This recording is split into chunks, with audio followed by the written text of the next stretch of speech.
Hey everybody, welcome to another Wednesday. I'm at Dillahunty. Welcome to the hang up right here on the line. We're going to continue with the same focus that we've had for a while, which is the election, because it's the most important election in the history of history. And even if you think that's hyperbole, well, you're wrong. Because as it stands right now, we have a very clear fascist who's not even remotely trying to hide it, running for president, and fully has the support of nearly half of the voting population, it seems, just as he did in 2016 when he beat Hillary Clinton and became president for the first time, and hopefully for the last time. There's a great article that went up on thebulwark.com talking about Trump as a fascist and making the case, and I'll just go through the bullet points here summarizing. Bullet point number 1, he says he's legally immune to all current charges against him. 2, he claims the right to do whatever he wants as president. He advocates one really violent day of police action. He vows to indemnify police against any prosecution for doing what he wants.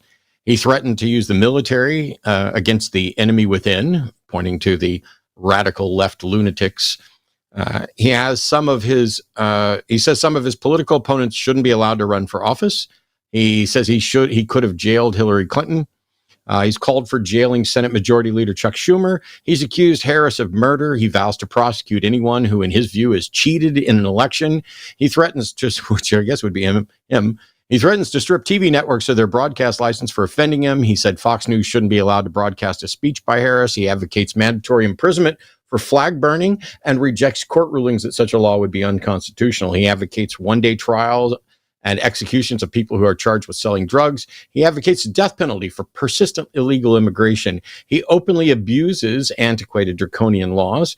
He speaks approvingly of violence against his detractors, and he calls the January 6th insurrectionist hostages and says he'll pardon many of them. He also has referred to January 6th as a day of love and peace.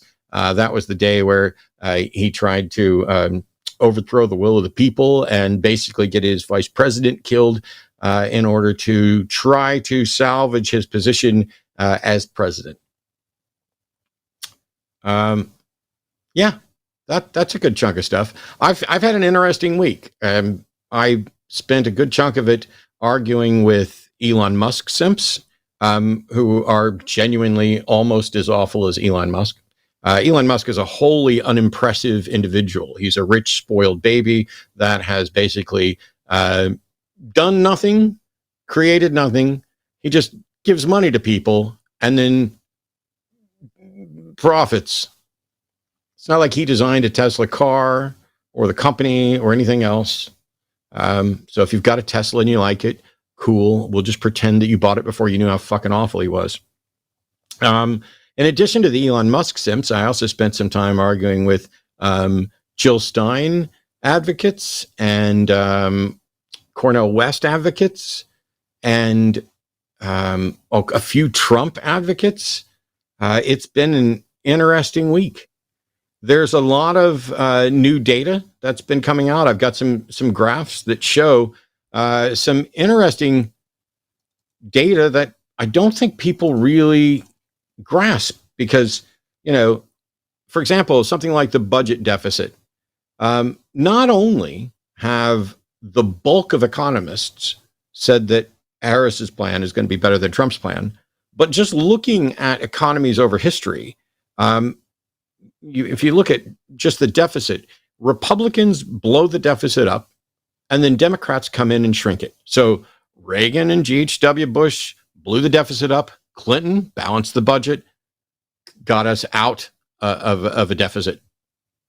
The only one to do it. Then Bush blew up the deficit again, and fiscal repair under Obama almost fixed it, got it up to 2.5%, 3% or whatever.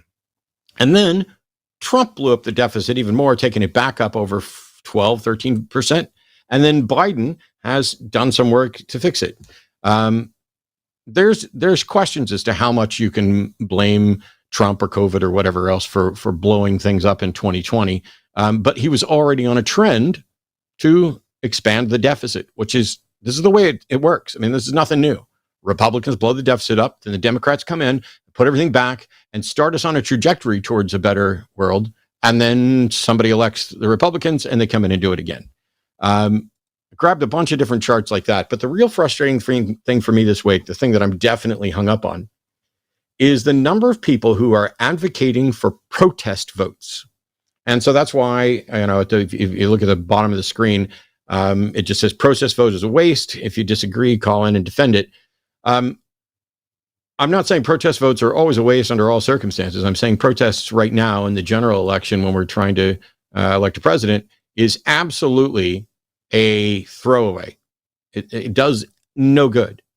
If you think about it, if you can vote for Jill Stein, let's say, and you think that's a protest vote, let's imagine that there's 4 people that I know who have voted for Jill Stein. Can any of you tell me why any of those 4 people voted for Jill Stein? What's that? Silence? Yes, that's correct, because none of you can tell me why any of those people voted for Jill Stein, because your vote doesn't come with a manifesto. When you submit your vote, nobody knows if you're protesting the two-party system, if you're protesting the current candidates, if you just prefer Jill Stein, if you're a diehard Green Party person, if you're making a statement about Palestine and Gaza, if you're stupid as fuck. Nobody knows which of those reasons. So your protest vote does not accomplish a thing. And if you're protest voting because of Palestine, Gaza, I'm with you. That's a huge deal. But we know that either Harris or Trump, one of them is going to get elected, and Harris is going to be better on this issue and virtually every other issue than Trump is. But if you're doing it, going to vote for Jill Stein to try to help Palestinians, you've done nothing. Your vote for Jill Stein will help Palestinians just as much as my vote for Mickey Mouse will help them. It will do nothing. There's not a single third-party candidate that's won an electoral vote since 1968. I know some of you think that I'm really old, but that was still a year before I was born. There aren't viable candidates. Now, that's a problem with the system, and there are tons of different options around the world that we can draw from. There's ranked choice voting and all this stuff, but you don't fix that in the general election. You don't fix that in an election of this magnitude, because if you're not voting to stop Trump and the fascists and Project 2025, then what you're telling everyone is, I'm okay with Trump and the fascists and Project 2025 getting elected. I'm going to continue to vote my values, and if nobody else agrees with me, that's fine. Let it all burn. That's the position that you're kind of advocating for. Is, hey, I'm in a pretty safe position. I can weather 4 more years of Trump, and maybe it'll teach the Democrats a lesson so that I can reward them with my vote next year. First of all, your vote's not a reward. It's not a love letter.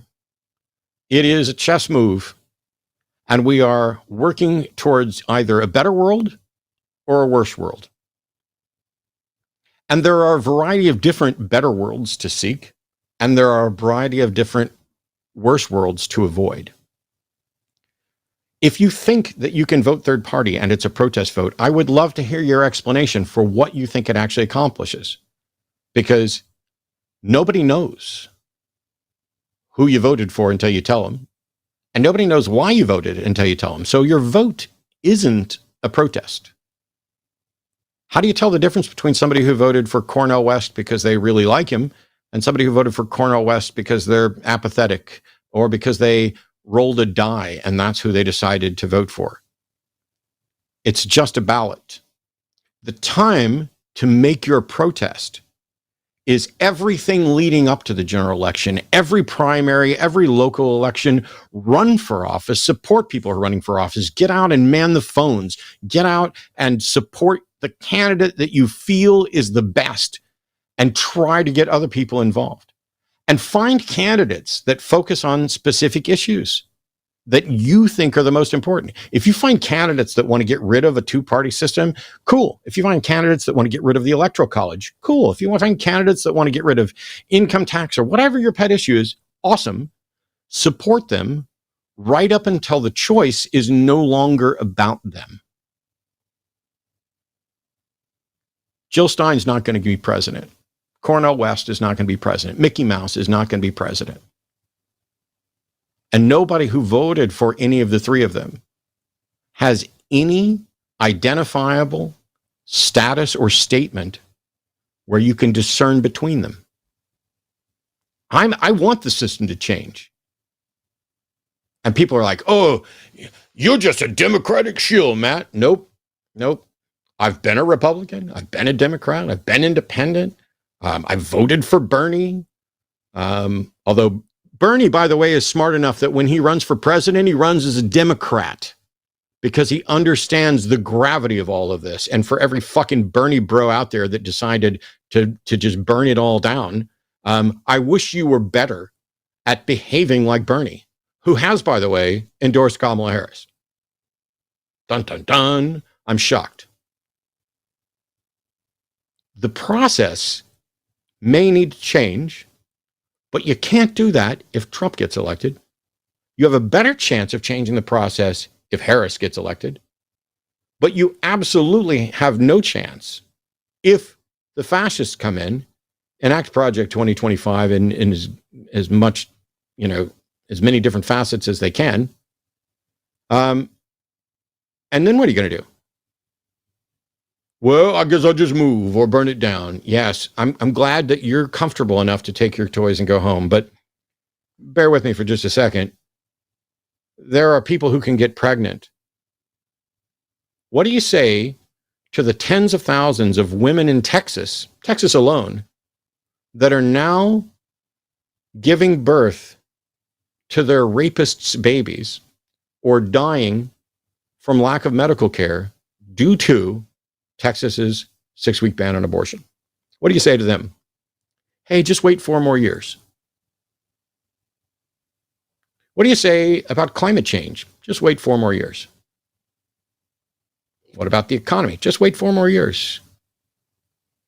What about LGBTQ rights? Just wait 4 more years. How many of these groups are you completely not a part of? You're not capable of being pregnant and you don't know anybody who can? You're not LGBTQIA plus and you don't know anybody who is? Well, okay, then let's go to climate change because that's going to impact you. Oh, wait, you're not expecting to live that long, or you've got a comfortable house, or you bought a new air conditioner, so you think you're going to be safe. Where is the place where you've decided to draw the line? Most of the people, genuinely, who've come down this route, cite Gaza and Palestine to me.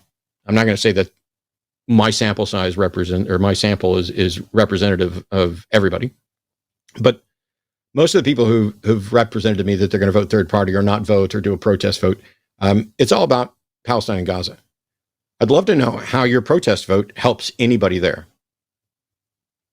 None of them are going to know about it.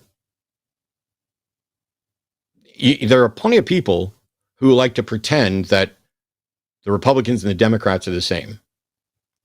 If that's what you genuinely think, you are too stupid to call this show, and you're the type of person that would make me advocate for some sort of test to allow for voting because you're too stupid to vote. However, I wouldn't actually advocate for that because I think voting is a right and potentially a civic duty.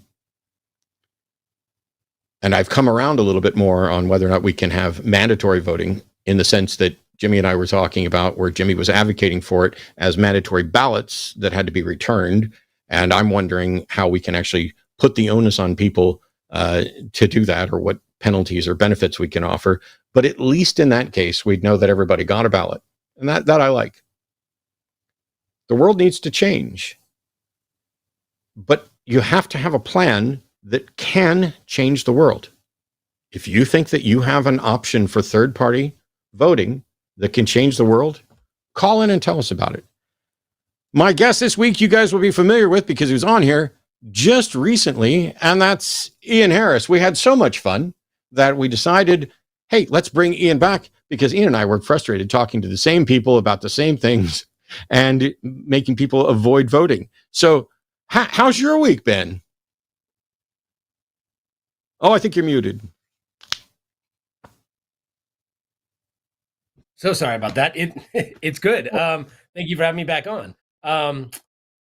It's been a rough one because I can't help but get caught up in I try not to get caught up in all the polling, and every day it shifts from she's ahead 8 points, she's behind 8 points. It's a dead lock. She's going to win Pennsylvania, she's going to lose Pennsylvania, she's going to win Georgia, she's going to lose Georgia, and sifting through all the nonsense is, and what's a real poll, what's not a real poll, do the polls matter, what's the shift from 2022 to 2021, and it's been super frustrating, giving me blood pressure issues again.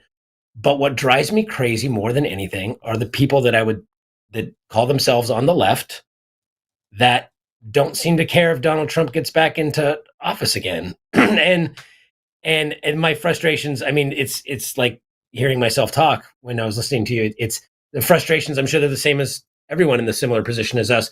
The frustrations of this situation is it's almost worse, and on some levels it is worse than dealing with a Trump person for me, because these are people who ideologically say they want the same things I want, at least for the most part, but they're not willing to vote for that. Or they make up some excuse that, like you said, that both parties are the same. I literally had someone say to me, when I said what you said at the beginning, this is the most important election of our life. And they said, well, you said that last time, and you said that the time before that, and you're talking about Project 2025. All you're going to do is in 4 years, you're going to be screaming at me about Project 2029. Literally, a leftist atheist friend of mine said that. And I said, well, if there's a Project 2029 and we have another authoritarian who's talking about getting rid of voting and getting rid of human rights and getting rid of and punishing, using the military to go after Nancy Pelosi, then yeah, I will be saying this is the most important election of our lives, because if it is at that time, then it is at that time. And currently, this is just as important as 2020 because it's the same psychopath running. And it's worse in that we see that there are no more guardrails, and we see all the people that were there are now not backing him, and the people that are backing him are just as bad. I mean, when the Marjorie Taylor Greens and the Mike Johnsons of the world, who can't even watch a video of him saying, I'm going to use the military against the enemy within, and then when whoever it is at the time that's interviewing them says, well, he means Chuck Schumer and Nancy Pelosi, and they go, oh, he didn't mean that. He meant illegal aliens. And then they show another video of him going, and I mean Nancy Pelosi and Chuck Schumer. And they go, that's not really what he means. And those people are who are the guardrails now. And the Supreme Court that wants to grant him immunity. And so when people say, oh, you're just being hyperbolic, it's the most important election of our lifetimes. It could be the last election of our lifetimes. I don't know why this is hard to figure out. But when we are this close to getting rid of this guy forever, and there are people who want all the same things for the most part, the majority of the same things I want, who won't vote, that makes me really frustrated. And then we have to go out, and the thing that kills me is just a lack of critical thinking. Then we have to go out, we meaning Kamala Harris and whoever's, whatever, has to go out and seek votes from Republicans, the Nikki Haley voters, and build alliances to get enough votes to win. And then they say, see, she's just a Republican. Somebody in chat just made a really good comment. Matt Cracks Wise said, oh, sure, you say this is the hottest year on record, but I'm sure you'll just say that again next year. Yeah. And we'll say that every year until we actually see some change. The nice thing is that 4 years ago, when we pushed for getting Trump out of office, it was the most important thing. And we've made progress since then. Yes, inflation spiked, but Biden's policies have brought inflation down. And generally speaking, most economic issues have improved. We have gotten kind of past the pandemic problems. We're still rebuilding and everything else, but it was important. If for example, Mitt Romney were the Republican nominee right now, does anybody think that Ian and I would be on here talking about Project 2025, talking about fascism, talking about how Mitt Romney said that he wished he had generals that were just like Hitler's, and that he needs to go after the enemy from within, and by that he means the liberal Democrats, and that he may make use of the military to do so. Of course not, because Mitt Romney would never say those things. I got no interest in Mitt Romney ever being president. But if the Republican Party came over today and said, you know what, we'd like to pull Donald Trump and put Mitt Romney in because we're tired of being embarrassed, I might actually vote for him just to reward them for not continuing to do what they're doing. I can't now. I mean, you could give me all of Elon Musk's money and I would not vote for Trump or Mitt Romney because I've already voted and I can't vote twice. If I hadn't already voted, I would take all of Elon Musk's money and I would sit here with my ass in Texas and I would vote for Donald Trump, and then I would use all of that money. Oh, by the way, the Justice Department is now going after Elon Musk and suggesting that his $1 million per day giveaway may in fact be illegal campaign contributions, as if any of us thought that it wasn't. Well, you know, the thing though that really scares me and irks me, Matt, is that now we have seen, you know, Mitt Romney is not, I mean, he hasn't endorsed Kamala, but he still hasn't, you know, he hasn't switched, he hasn't flip-flopped and become a Trumpster or whatever. But all these people like, you know, Tulsi Gabbard has now declared herself as a Republican, and Nikki Haley, who ran, you know, was one day, Donald Trump is a threat to democracy, he's the worst day, when she's running against him. And then a week later, she's endorsing him. And people were like, I'd vote for Nikki Haley. She seems like a reasonable alternative. And we see how easily she is manipulated by power and money, when a week later, after a campaign, months and months of a campaign saying how horrible Trump is and how he's an authoritarian and how she turns around and endorses this guy. And it's like, if that's where her morals or ethics or integrity lies, then imagine if she had gotten enough support to beat Donald Trump, and all these people had said, oh, and then we wouldn't have been able to beat her at that point, right? Because we wouldn't have lost her 20%, and she would have also gotten Donald Trump's 20%, you know, his 80% of the Republicans. And if she goes out and wins, look how easily manipulated she is, and how power hungry she is. And it's like, everyone thought she was the decent, rational one who was like the alternative to Trump on the right. And no, she's totally fine doing his bidding rather than lose her power and lose her position in the party.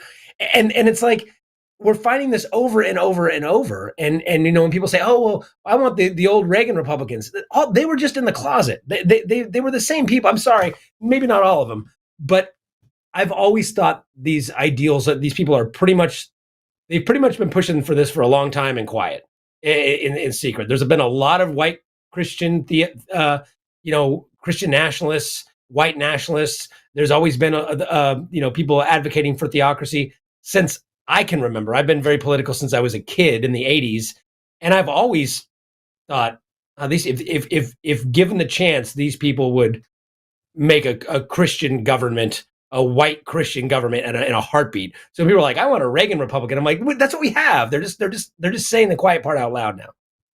Let me real quick, because we're going to go into calls here in just a minute. We've already got calls lined up. Aron, if you can embigify me and make me full screen, I got a couple graphics that I want to put up and share, especially for the people who are like, oh, I want to go back to like the old school Republicans and things like this. Whoops, that's not the right image. Bloop, bloop, bloop. So that's not going to be good. All right. For some reason, my election folder with images has decided not to put them up in the right order. So I'm going to skip through this real quick and see, because that's not the right image. So there we go. That's jobs added per presidential term by party. All the ones in the red are not just in the red because they're Republicans. They're in the red because those are the bad numbers. So you look at this, and George H.W. Bush added 2.6 million jobs. But if you add it all up, the GOP, between adding and losing jobs, has added a total of 1.281 million jobs since 1989, whereas the Democrats have added 50.28 million jobs. And let me see. I've got some more. I just want to make sure we're not pulling up the wrong images there. There's employment change since the Cold War.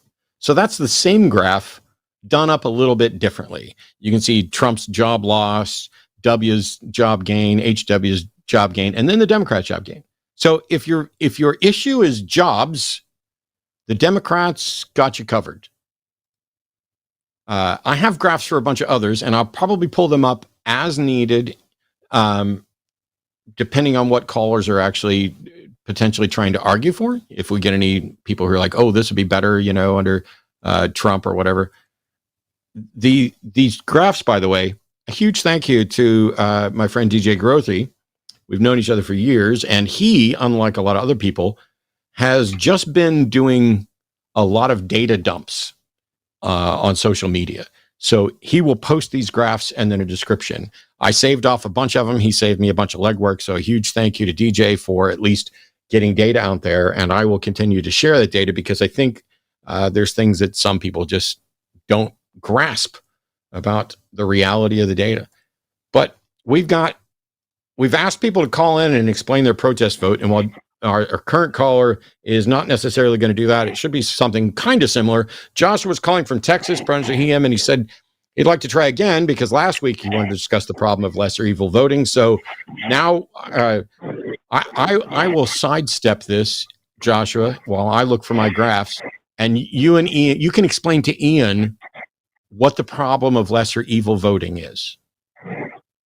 Sure. Josh.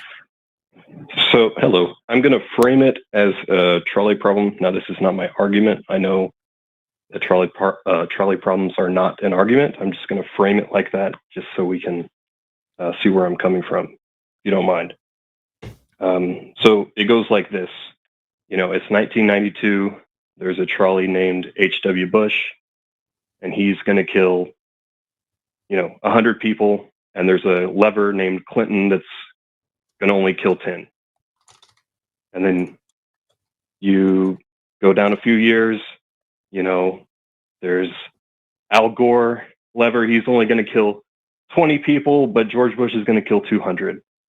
And then a few years later, it's, Obama's only going to kill 40 and, McCain is going to kill 400. So on any election year, you can compare the two and say, yeah, the Democrat, and I concede the Democrat is always better. But, how do we get this number down? Why does it keep going up? I don't, first of all, I'm going to back out of this for a minute and make sure that you and Ian get in this, but I reject your assertion that the numbers keep going up. But I will always pick the better of the two options, but. Yeah, I mean, and I agree. I don't know. I would always pick the better of the two options, and I don't know that we can predict.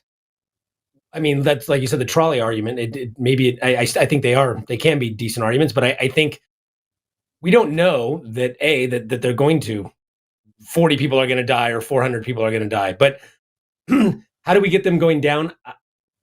I don't know. Are they all? What are these deaths from? I mean, people die. I guess I don't understand the question. So you've got 400 people versus 40. Well, 40 is better than 400. 0 would be better than 40.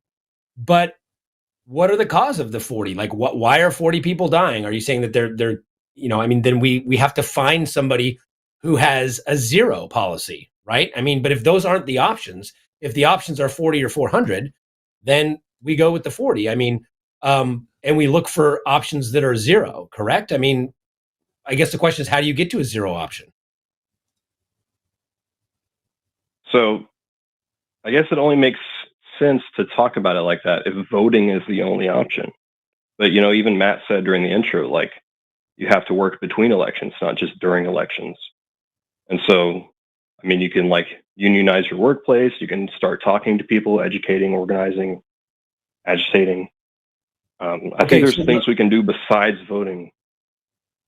Well, sure, of course, but it doesn't, you're right. We can do things besides voting. We can also vote, like Matt said earlier, local elections. We can build people up that are, I mean, we've already done this. We've already seen our Congress get more, it's more polarized, but we've seen people that I never would have expected 20, 30 years ago in Congress now. We were seeing people that are very, very progressive,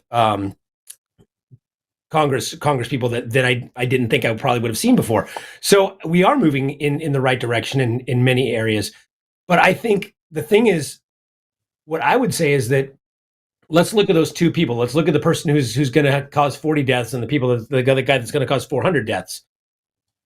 Is the person who's going to cause 40 deaths saying, look, guys, unfortunately, 40 deaths are going to happen, but I'm working toward a system that will eventually knock my 40 down to 20, and then maybe my predecessor will knock that 20 down to 10, and then 10 down to 0. And let's while I'm in there, let's build a system that doesn't have 40, but that has 0. But that's not going to happen overnight. And the person with 400 is saying, who cares about a system that gets us down there? I like killing people. I mean, I feel like that's where we're at. When people say, you know, with the Gaza thing, you know, not to jump to that right away, but that's one issue. There are so many more issues, and there are so many more issues that, and I'm not trying to sound disingenuous or insensitive to people in other countries, not at all. But we do have our own country, and we have people here that I know and love that I want to protect. And it seems to me that if there's one issue that the candidates are exactly the same on, which I disagree, but there are 200 other issues that are not, then we have to vote for the lesser of two evils, which again, horrible phrasing, I think, but we have to vote for that lesser of two evils, and with the idea that hopefully we can work toward a system that will stop all the issues or work with all the issues that we want at some point. But if we don't have people in office that are going to work toward toward the things we want, then how are we ever going to get there? I mean, it's when people talk about the two-party system, well, there's only one group of people that are even interested in ranked choice voting or talking about the Electoral College, and that's people on the left. Now, is it all Democrats? No. But are there any Republicans that want ranked choice voting? I mean, there's very few. Every time I hear that brought up, it's shot down by somebody in the right or somebody in the center. So if we want to get to a ranked choice voting system, then we have to keep electing more and more Democrats and people on the left who are advocating for that. And that means we have to vote. I would just say, you know, genocide is not just one issue. It's like the issue. If you can't move a candidate, what are you doing to stop the genocide? I've organized protests in my little West Texas town. Yeah, but what is your vote going to do? As I said, voting has never solved like a civil rights issue. It's always been people in the streets protesting, and yes, it's always been street activity of people organizing and from the bottom up. It's never been from the top down. So when we elect leaders who propose legislation, argue about the legislation, vote on and enact the legislation, that's not a process that results in changes in social issues? They're always moved by activists first. I'm not remotely suggesting. I am asking what the fuck your vote is doing for the people in Palestine. It doesn't do anything, but I don't think a vote for Harris would either. Oh, so you're not voting for Harris. Cool. Why is it that you don't think, do you think there's a difference for the people in Palestine, whether Trump or Harris gets elected? So she has made no movement toward. I'm sorry. The question was, do you think the people in Palestine are going to have different outcomes depending on whether or not Harris or Trump gets elected. No, I don't think there is a difference. Okay. I don't know Despite what's worse than 100,000 dead. Despite the fact that one of them is saying he's going to give Israel essentially carte blanche, and the other one is calling for a ceasefire in exchange for hostages and has chastised Netanyahu. You don't think there's any difference between Harris and Trump on Gaza? Biden has gone around Congress. I'm sorry, to give them you don't billions think of there's dollars. any difference? I don't give a shit about Biden. I'm asking about Trump versus Harris. No, I don't think there's a difference. I don't know what's worse than 100,000 dead Palestinians. I'm sorry, but one of them is stating that he's going to give Israel a blank fucking check, and the other one is calling for a ceasefire, and you think they're the same. Harris has been doing the same thing Biden has. No. He's not different in any way. No. One of them is calling for a blank check for Israel, and the other one has said that a ceasefire must happen and has advocated for exchanging hostages for a temporary ceasefire and has chastised Netanyahu. It would take one phone call to get a ceasefire. Their policies are not the same. The only way you can claim that they're the same is if you're an idiot who isn't paying attention. Wait, hold it. It would take a single phone call to end the conflict. But you take a single phone call. Okay, tell me all about this phone call that would end the conflict in the Middle East, you fucking child who doesn't understand that this has been going on for ages. What's the magic phone call, and why hasn't it happened? One phone call in 1980 or 85 or whatever it was. What's the phone call, and why doesn't it happen? Because Biden is a Zionist. What is the phone call, and why doesn't it happen? Don't just throw out Biden as a Zionist, or I'm going to drop you like the fucking bad thinker you are. I answered your question. You said, why didn't it happen? My question was, what is the phone call? Who needs to call whom, and what the fuck do they need to say to fix the Middle East, genius? Biden needs to call Netanyahu and say, this needs to stop now, or you're not getting a single weapon. He needs to tell his UN ambassador to vote with the rest of the UN to condemn it as a war crime. This is not like he's held back by Congress. This is stuff the executive branch could do today. You do realize that he had multiple meetings with Netanyahu. He did get Netanyahu to agree originally to all of the parameters that Hamas had put down, and that Netanyahu said he wasn't going to agree to. He got him to agree to that, and Hamas moved the goalposts again. No, that's not true. It's the exact opposite. Go look at it again. Go look at it again. It's the exact opposite. Netanyahu never agreed to it. That's not true. He agreed to. Biden went and had multiple discussions with him, and he got Netanyahu to agree to Netanyahu said, "I'll agree to a ceasefire if we can complete all of our tactical missions." Meaning, we're going to keep bombing, but we're going to call it a ceasefire. I don't know what time you're talking about, but the time I'm talking about, he agreed. He's been in Politico like 3 times.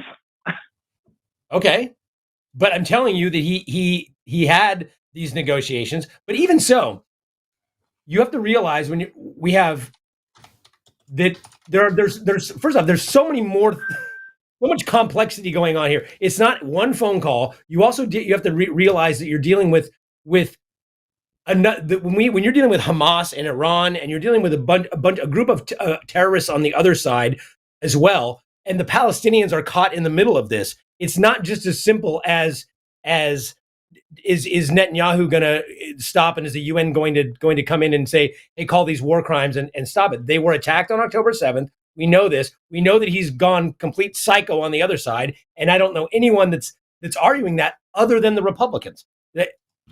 Kamala Harris has called for a ceasefire. We worked hard to open humanitarian aid to the Palestinians, open roads to get humanitarian aid to the Palestinians. This was not being done, and it was the Biden administration that got that done. So, yeah, are they perfect on it? Is Biden not even close? But Harris has gone a step further in what she says she will. No, she hasn't. She's using the exact same language. No, she's using the exact same language. Also, the issue here is Trump versus Harris. And as I've asked before, you think they're the same, and they're not. Factually, demonstrably, they are not. None of them are good. None of them are good enough, but they are not the same. And it's ridiculous for you to suggest that they are. And even if they were the same on Gaza, they are not the same on the 53,000 other issues, which means you're willing to throw every other issue out because neither of them will do what you think can happen with regard to Palestine. So you're willing to tell women who are dying and carrying their rape babies, fuck you. You're willing to tell climate change activists and everybody who's going to suffer the consequences, fuck you. You're willing to tell everybody who has to earn a living. Climate change activist. I don't give a shit what you are. Yeah, but You're not doing anything. You're not doing anything for climate change. You're not doing anything for Palestine. Your vote does nothing. And your bullshit that they're the same is harming the world. Do that trolley problem. Why aren't you pulling the lever to stop the fascists from taking over the country? Why are you failing to pull that lever? If they can't be moved on genocide, they can't be moved on abortion or LGBT rights or trans rights or anything One else. side's already on the right side of LGBT rights and abortion and everything else. You're an idiot. For you to shut up. When you say if they can't be moved on genocide, they can't be moved on anything else. First of all, you don't know that they can't be moved. Second of all, the issue is comparing Trump and Harris. Third of all, whether or not they can be moved on that doesn't impact whether or not they can be moved on something else. And fourth of all, some of them don't need to fucking be moved on abortion and LGBTQ rights and climate change because they're already on the right side of it. In any case, but not action. Voting for the... Oh, you were muted the whole time, but you kept talking. Goodbye, Joshua. Don't fucking call me again. You don't even know that you're sitting there bloviating to yourself. I get it. None of them are going to do... I'm not convinced, by the way, of Joshua's claim that a simple phone call from the president of the United States to Netanyahu is going to solve and create peace in the Middle East. That is one of the most naive, ridiculous things I've ever heard. But if you're saying, hey, I won't give you the weapons, cool. I'm in favor of that.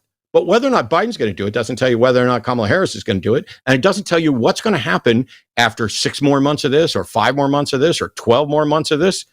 You don't know. But what you do know is that Trump is going to tell them, do whatever you want. Kill them all. You know that for a fucking fact. How dare you pretend they're the same? But when he said, though, that it's the only issue,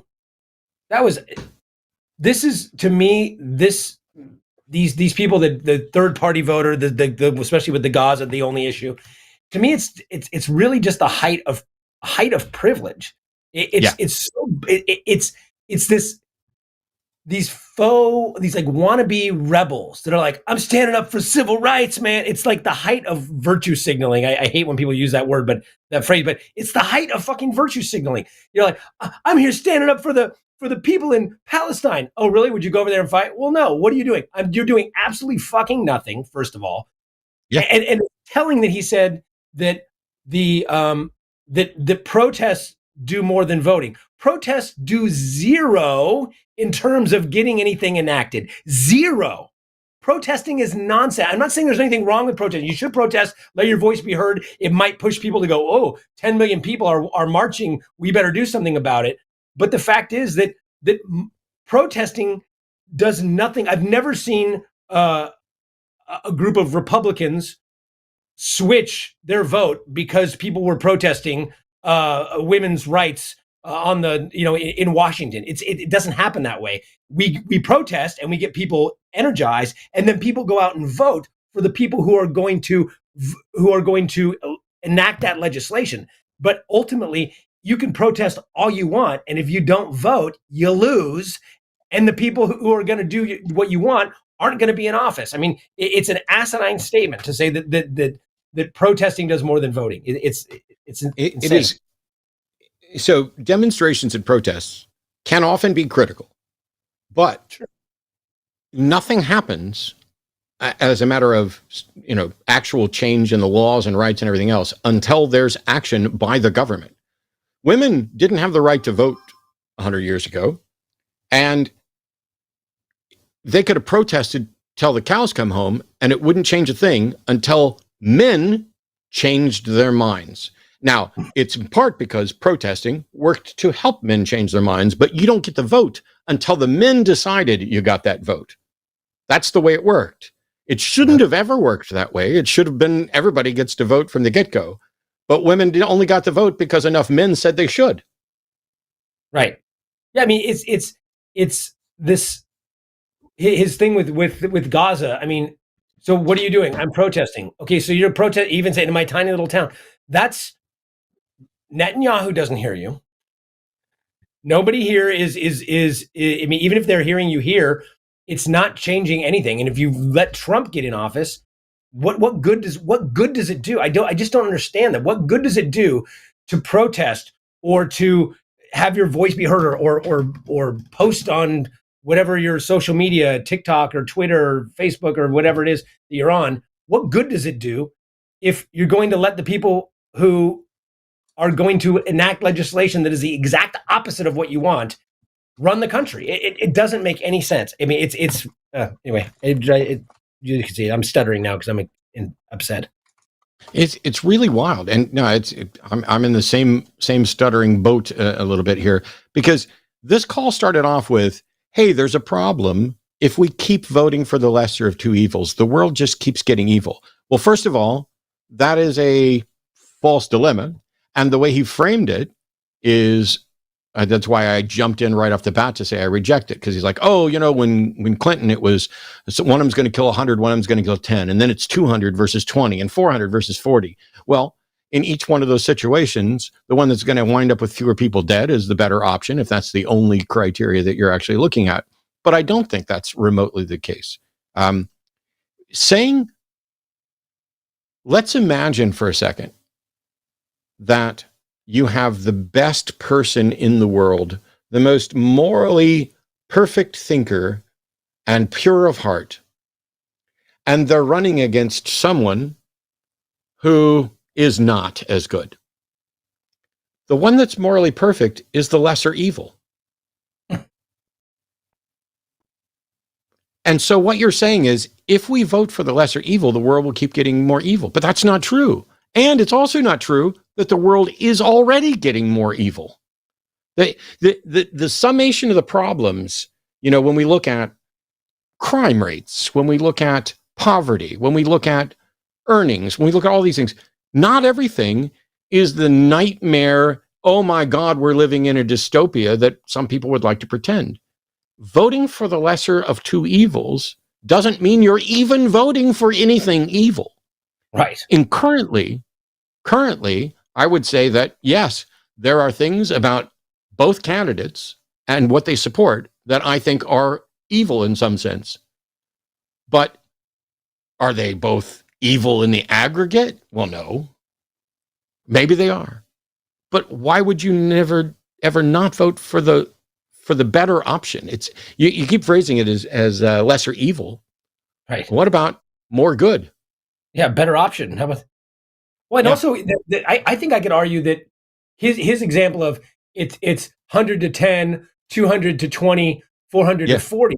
I would say that it's the other way around. That it was, however many to 40, however many to 20, however many to 10, just on the fact that when Clinton was in office, we didn't have any sort of healthcare options. We didn't have things like lower insulin and Medicare negotiating drug prices. So there are things that we have done by these lesser evils, right? If you say that Biden was the lesser of two evils, and Obama was the lesser of two evils, and Clinton was the lesser of two evils, I'd say over time, if you look at their policies and look at the people that have actually been saved, the amount of wars that we are in now, 0 versus how many people are saved domestically with healthcare and other things, I would say we're on the right. We're on our trajectory is going down, not up. As far as, just again, healthcare alone, 40 million people got healthcare under Obama, which is 40 million more than were under Clinton. So isn't that more? That's fewer people dying, not more people dying. So the trajectory of going the lesser of two evils, if you keep getting better and better and better, that number goes down, not up. So I don't know how it goes from 10 to 40. It would be 40 to 10. Yeah, it's difficult to kind of sort through exactly once we've kind of thrown out,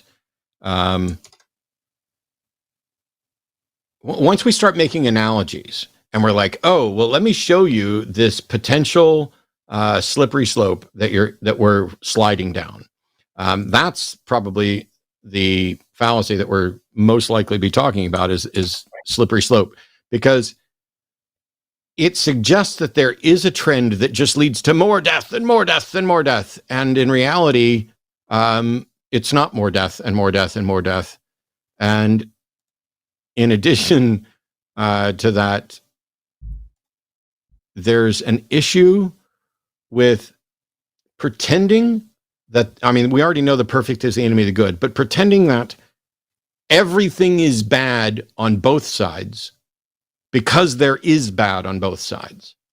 There is bad and evil, however you want to phrase it, everywhere, but it's not the same.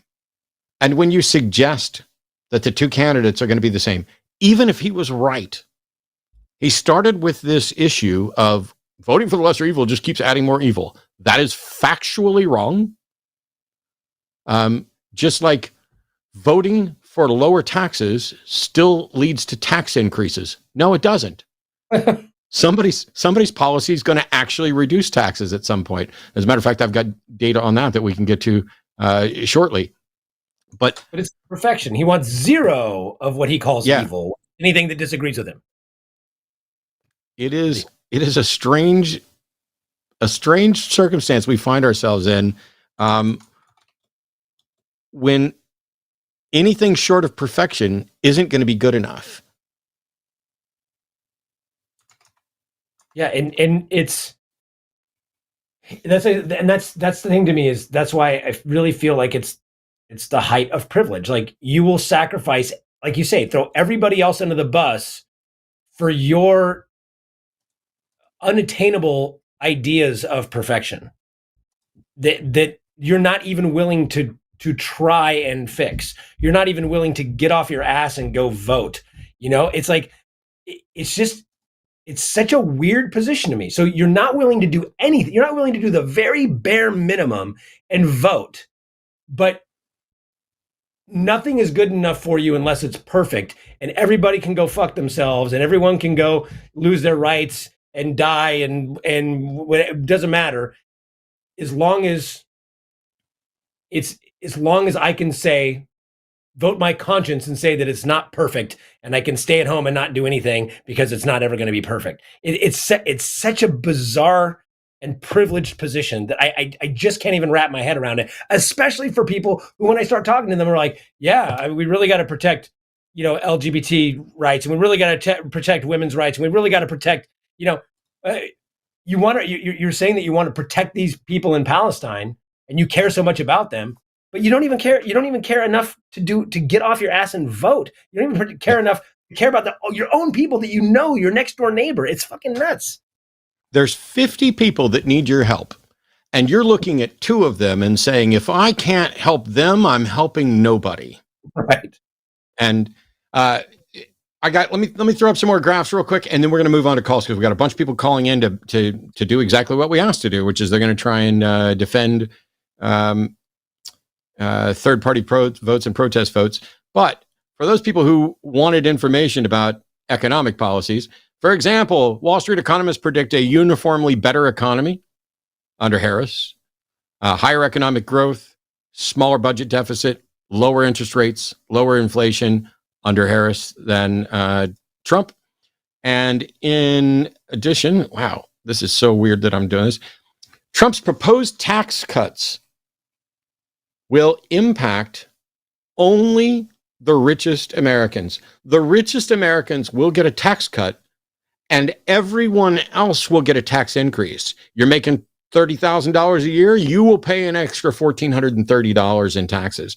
If you're making $28,000 a year, you will pay an additional $800 almost in taxes. This is bizarre. And what's funny is, if you compare this to Harris's tax proposal, Harris wants to increase tax on the richest 1%, those people who are making more than $915,000 a year, by 4%. And that will allow them to cut taxes on everybody else. So that if you're making $28,000 a year, you will pay 7% less in taxes rather than an additional $800. This is the difference between the two there. This is what I was talking about earlier about Republicans blowing up the deficit. But also, when you look at real wages, the purchasing power, it's higher under Biden than any president in history. Trump's got second, Nixon, Ford, Carter, Obama. But look at that. You're looking at a 27.3% to 29.7%. It's not that it would be devastating. Or what it was, the purchasing power was awful under Trump. It was not awful under Trump. It was one of the best. But it's better under Biden. So in this case, Biden is the lesser evil and not evil in that sense related to purchasing power. And this is, well, crap. I ended up cutting off the thing, but this is income inequality dropping all the way down to 2.1%.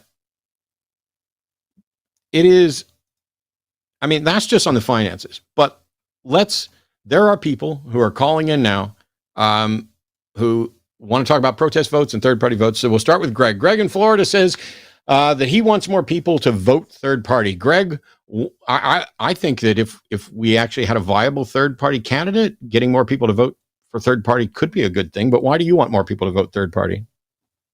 Hey, Matt and Ian, I'm glad I caught a live stream on politics, and I think we disagree a lot, but we may actually have more common ground than we think there. I think if I saw your show the other night, Matt, I think you said you vote primarily on social issues right now, which may be why we have such a big difference. But why I want more people to vote third party? Except that on economic issues and climate change and all the rest of those, blue wins out right now. What was that? You're talking about what my primary vote was based on, being social issues. But even on the other issues that are not as big a deal to me or not my primary ones, Harris wins out on those too. So why do you want people to vote third? So my biggest thing, and I'm not looking to convince people that like Harris or like Trump, whatever, but we have 45% of the people that choose not to participate. I assume they don't participate because they don't like one of the candidates. I don't know if that's in fact accurate or not, but at least where I am, they make it pretty easy to vote. So I can only imagine that they don't like the candidates and they're disillusioned with the system. If those 45% would choose to participate, and even if they just split votes between, say, the Libertarians and the Green Party, we would have almost instantaneously a four-way tie. It would be like 27, 27, 22, 22, whatever that comes out to at 100%. But it would be relatively close to a four-way tie if you could just get the 45% to participate and vote differently than the rest of the people. It's not 45%. It's not 45% in years with a presidential election, but it's close enough. Yes, but we don't live in a fantasy land, and you're not going to get those 45% to vote now. So, so I can't control that 45%, right? I can do everything I can to advocate for that 45% to participate. All I can do is control my one vote. That's the only thing that I have any control over. And so why are you voting third party? I'm voting third party because I also disagree with voting lesser evil, not for the same reasons that prior caller was talking about. I think, to me, it depends on the difference you're looking at. Like, if on a scale of 1 to 10, if you'd rank one of them a 1 and one of them a 1.5, and you have 5 other options, I would never vote for a 1.5. Now, if you see somebody that, if you think Harris is a 6 and Trump is a -2, then yeah, obviously vote for the 6, even if you don't think it's the ideal best. I'm sorry, I asked why you were voting third party. I'm voting third party because I think that voting for one of the third parties and trying to get them to a minor party status is more productive than the minor differences between Trump and Harris. Why do you think your vote for third party has any hope of getting them increased in status to viability when that has never happened? Well, so if the third party gets just 5% of the vote, then that gives them minor party status, which gives them access to campaign funds in the future, and in many cases gets them automatic ballot access. Like if you look at a lot of the Libertarian and Green Party stuff, they're fighting till like August and September of the election year to even When get was the on the last ballot time in a lot of third party cases. candidate? When was the last time a third party candidate got more than 5% of the vote? I mean, I would guess Perot maybe. I don't. What did Nader get? Did Nader get more than 5? The Nader last time would have been Perot in 96, or Perot in 96, and then Perot in 92, Anderson in 80. Yeah. But nobody since 1996 has gotten. Perot was the last person to get more than 4% of the vote. Right. Yeah, I don't disagree with you there. But again, we have 45% that just sit and don't participate, right? Then go call their show and talk to them and get them to explain why they're not voting. But of the people who are actually, I'm talking to people who are actually planning to vote. I'm not talking to people who aren't participating. Sure. The people who aren't participating have already removed themselves from the conversation. Well, I 100% agree with you there. They are, even if they want to complain, they are irrelevant. Like the parties don't need to do anything to address their ultimate desires because they are not influencing the election in any way, shape, or form. Neither are people voting third party. Well, so again, I can only control my 1%, my one vote individually. But if you got 10% of those people to show up and vote third party, now Republicans and Democrats don't have 49, 51% anymore. Now they have 45, 44%. I'm sorry, Ian's trying to say something. Go ahead, please, man. Sure. If I took away the option to vote for third party and you had to vote for Harris or Trump, who would you pick?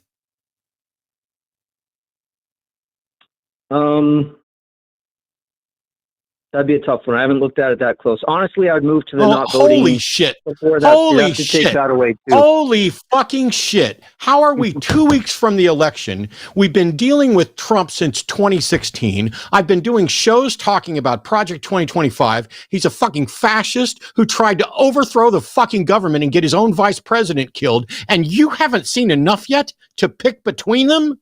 Are you fucking kidding me? And you expect me to take your thoughts seriously on third party fucking voting when you can't tell the difference between a shut the fuck up. I'm still talking.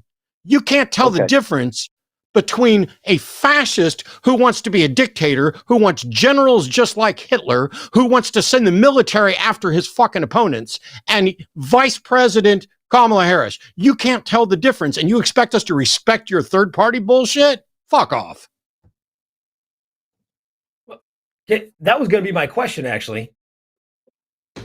Well, there's not a world that I would vote for either of them. Greg, you said there's not a world where I want to talk to you anymore. So when Ian's done, I'm dropping you. Okay. You said they were so well. First off, but you kind of just shot yourself in the foot saying you didn't know the difference or you didn't pay attention enough. But you said they were so when they're this close. Oh, I got to come up with somebody else when the two. They are diametrically opposed on every issue.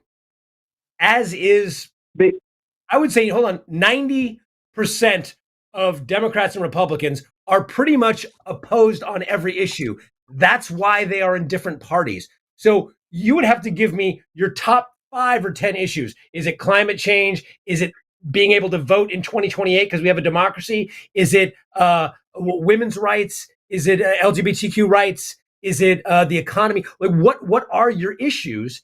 And then you'd have to tell me, how are they exactly the same or even fucking close? No, they're not exactly the same. I agree with you on that. They're opposite in a lot of ways, but I fall in between them on a lot. I would say to me, the top 2 issues are, number one, I think hyper-partisanship. I hate the fact that a lot of this country can't have reasonable discussions about issues anymore. We automatically... Let's go with that one. Which candidate says, I think we have more, one of their campaign slogans is, I think we have more in common than we have, in common rather than we disagree on. There's one that's saying that, and there's one that's trying to reach out to voters across the aisle and has hundreds of people from the other side campaigning for them. And one is literally just trash talking about anybody who disagrees with them. Which of those two would you say is which?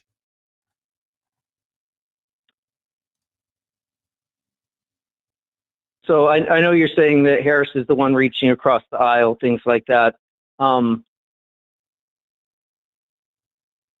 feel this is more of a party thing than a candidate thing. What was that? Who's more divisive? The guy that goes, she's a stupid idiot woman and she's never worked at McDonald's, whatever, or the one who's like, hey, you know what? Liz Cheney's here with me, and we can all agree that, you know, at least on certain things, that democracy is important, and I'm planning on working across the aisle, and I want to, you know, well, and we have more in common than we have different.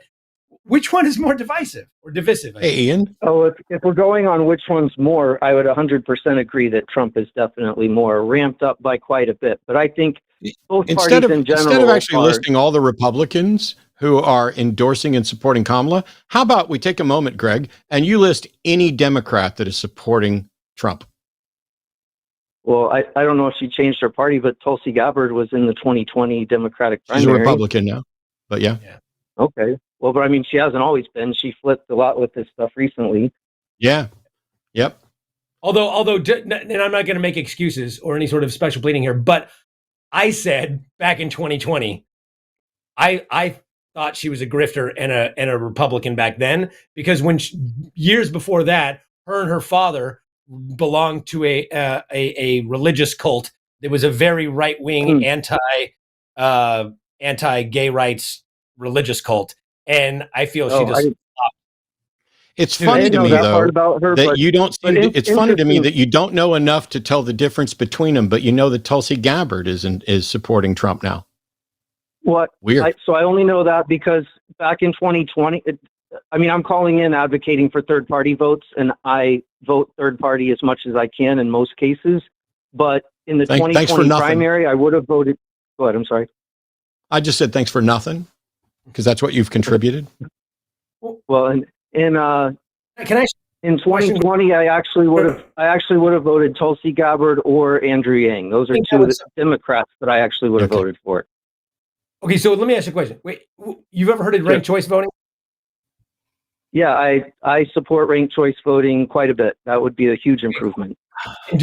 So let me explain why I think. I personally think when people say we have a two-party system and it needs to go, I think that's a nonsensical argument, because any system that is remotely similar to the way, it's not the system, I guess that is the system, but it's how we vote. You have to get the majority of votes, or you have to get 51%, or if there's multiple people. First off, we have other parties. We have a Libertarian Party and a Green Party. They're not a viable party. Why aren't they viable parties? Because if you have, if the Green Party is 90% similar on its positions to the Democratic Party, and the Libertarian Party is 90% similar to the positions as the Republican Party, you're not going to split your votes. Any intelligent person is going to not split their votes. They can put their vote with the most viable candidate. That's just being smart. That's just being pragmatic. So if you look at it, you go, well, who could win? This person who agrees with me 90%, but not 100%, I should throw my vote in with this person, because if I split the vote, the person who doesn't agree with anything is going to win. That's just really common sense. That's why it's a two-party system. If we had ranked choice vote, you could say, I really like Jill Stein, but my second choice, in case she doesn't get 20%, would be Kamala Harris, and that way I'm not throwing away my vote. And I don't have to go, I got to go vote for Kamala Harris, even though I really want Jill Stein or Bernie Sanders or whatever. That would make more sense. Which party has a large amount of people, and which side, left or right, liberal or conservative, which side is advocating for ranked choice voting? I don't like how you phrase that question necessarily. Liberal or conservative? I think there's a lot on both sides. Probably more liberal. But if you say Republicans and Democrats, both of them are pretty opposed to ranked choice voting. They are? No. Yeah. You don't think there are more people on the left who tend to vote Democratic who would favor ranked choice voting than there are Republican voters that would support that? So if we're talking voters or party leaders, I think that's a different answer too.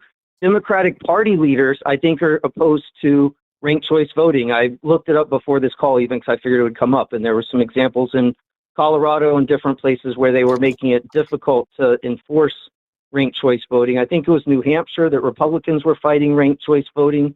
If you were a party leader in either of those two parties and you had a 50-50 shot at winning, why would you want to allow a system that would cut your chances of winning down? I think because you're still viewing it as winning, as if a vote is an endorsement of someone and they've won a fucking prize. You are making a decision about who's going to be your representative, and there are plenty of people who run for office. The people who decide to run for, if you're a ranked choice voter fan, are you more likely to run as a Democrat or a Republican? If you're a ranked choice. If you are someone I think you could who favors ranked, listen carefully. If you are someone who favors ranked choice voting and you've decided to run for office, do you think it's more likely that that person will run as a Democrat or as a Republican? But I don't think it's any more likely either way. Well, unfortunately, you're wrong in that case. We know for a fact there are far more advocates. Now, there are some advocates on the right, but here's the biggest reason. Currently, if it's the same reason, who would you say is more interested in getting rid of the Electoral College? People on the left or people on the right? I know it sounds like I'm going a different direction, but I'm not. Who do you think is more? That's a good point. It's definitely the left, because the left. Why is that? Can I ask what that is? It would hugely benefit them to get rid of it because of the big urban populations. Oh, okay. So because there are more people who align with Democratic or left liberal views in this country than there are who align the other way. Correct? Even just without the voting, just without the voting. If you look without people who vote, those 45 million, 40 million people that don't vote, even there's a preponderance of people who, when you ask them about the issues, oddly enough, even in you see people that poll people in West Virginia, and it's like, oh no, Ian just froze on my machine. I'm not sure if it's just me or if it's everybody. I just lost him too. I thought it might be my call. Ian, you're probably gonna have to repeat yourself. You froze for a minute. Oh, sorry. If when you look at the issues, more people support left-wing issues or progressive issues or Democratic center-left issues in this country by a long shot. Even if you break it down, even Republicans, when you break it down by issue, you say, hey, what do you think about the minimum wage? What do you think about unions? What do you think about whatever, even gun regulations? There's a large number of people, even on the right, that actually support these left-leaning policies. But when it comes down to voting, they don't vote that way because Democrat's a bad word or whatever. My point is that the majority of people in this country have left or center left leaning views. So it would benefit them to get rid of the Electoral College, and it would benefit them for ranked choice. It doesn't benefit the minority.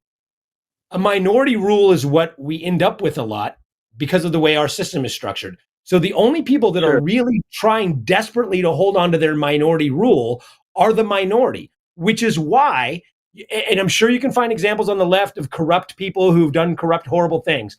But when you look in general in the last 10, 15 years of politicians who have done everything they can to stick with the leader, Trump in that case, or to have changed their views in order to stay in power and have completely flip-flopped. Look at the Lindsey Grahams, look at the Sununus, look at all these people that flip-flop just to hold on to their power, versus people on the left, Al Franken or these other people that have said, you know what, I'm going to step down. It was the wrong thing. Almost always, okay, and again, I'm not talking absolutes, but if you look in general, there are far more people that are civil servants that care about the issues on the left, and far more people, I see politicians that seem to care about holding on to their job and holding on to minority rule on the right. And so when you add those things up, to me, what I see, and when you look at the politicians that are outspoken, the majority of the people who are for ranked choice voting would be on the left. So my point is, if you at least vote for those people that have a chance to get into office, and you push them and pressure them for ranked choice voting, we eventually, not next year, not in 4 years, not in 8 years maybe, but eventually we will be able to push the conversation like we did on healthcare and like we've done on other civil rights. We'll be able to push the conversation toward ranked choice voting, and that will create a system where third-party candidates can become viable. That will never happen with a minority rule, right-wing Republican rule, because they know that as soon as that happens, they lose control of the power, period. I have a question. Sorry, I rambled. Sure.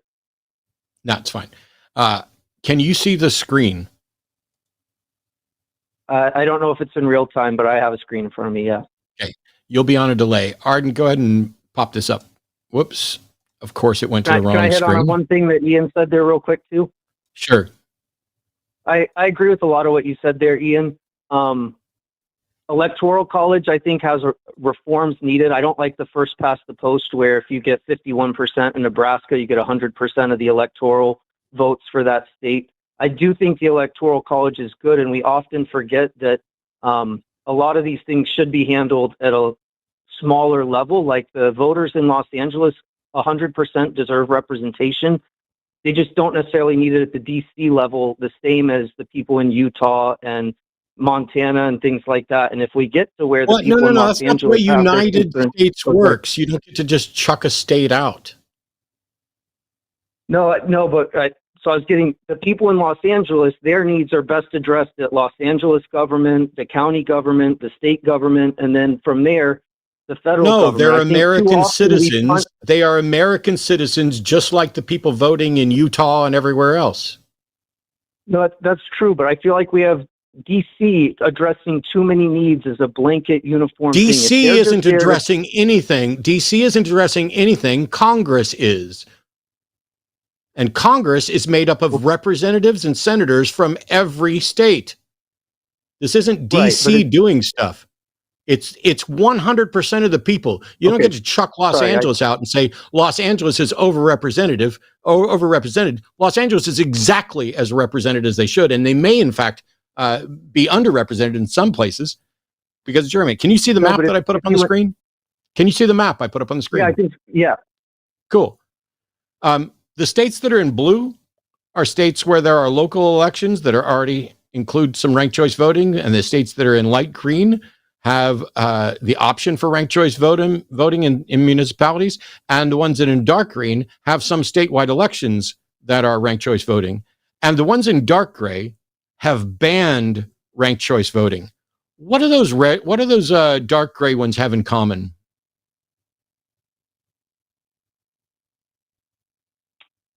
I mean, I imagine they're probably pretty conservative states. Although you think Florida, so? Like Florida, Alabama, Mississippi, Louisiana, Tennessee, Kentucky, Oklahoma, South Dakota, Montana, and Idaho. Yeah, and the ones that have statewide elections, you got Alaska, Hawaii, and Maine. And then you have other states there. There's a lot of states there that seem to be making progress toward ranked choice voting. And are the blue states the ones more likely that are to accept ranked choice voting, or the red ones? Because it looks to me like the red ones are shutting that shit down. Yeah, I mean, I haven't. So let's imagine. Let's imagine that you're as a man, you're not allowed to vote, and you need to convince women to give you the vote. Okay. Do you think you should be talking to the women who are already supportive of men voting, or the ones who aren't and who have said, we're going to ban men's votes?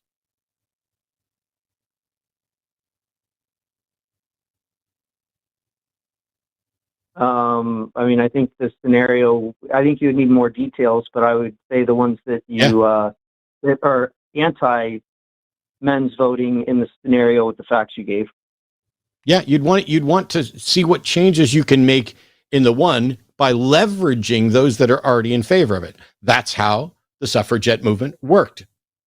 It was, we need enough men who already agree with us to make gradual changes and to get it implemented somewhere so that we can show this type of thing's going to work. That's the same thing with ranked choice voting. But you know what's never going to happen with ranked choice voting? you're never going to get there by voting for third party, because no third party is going to have the capital to spend to even work on the issue. What you do instead, while you're trying to convince people to get off their ass and actually vote, is you work with the party that is closest to the goal that you're trying to do already.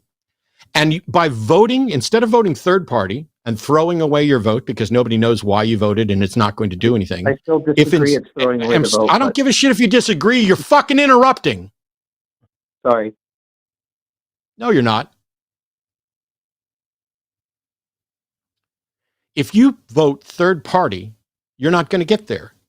But if instead you vote for, let's say, Harris, what if everybody who was voting third party, everybody who was protest voting, got behind Harris and everybody else in the Democratic Party? We would have a landslide takeover of the House and the Senate and the executive branch. And now Harris would be president with a strong mandate.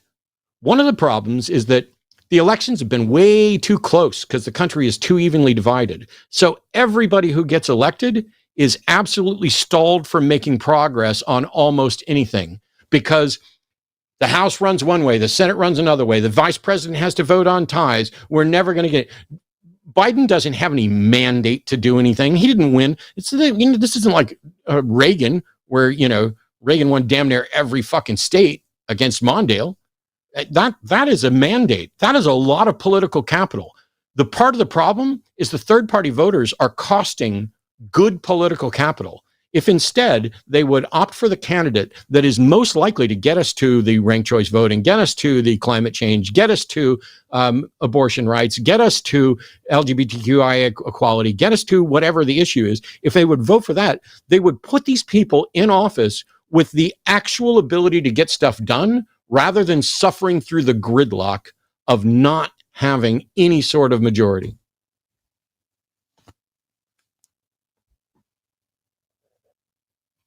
I don't see the track record of that. Like, if Harris won in a landslide, why would she be motivated to do anything? That, like, there would be no.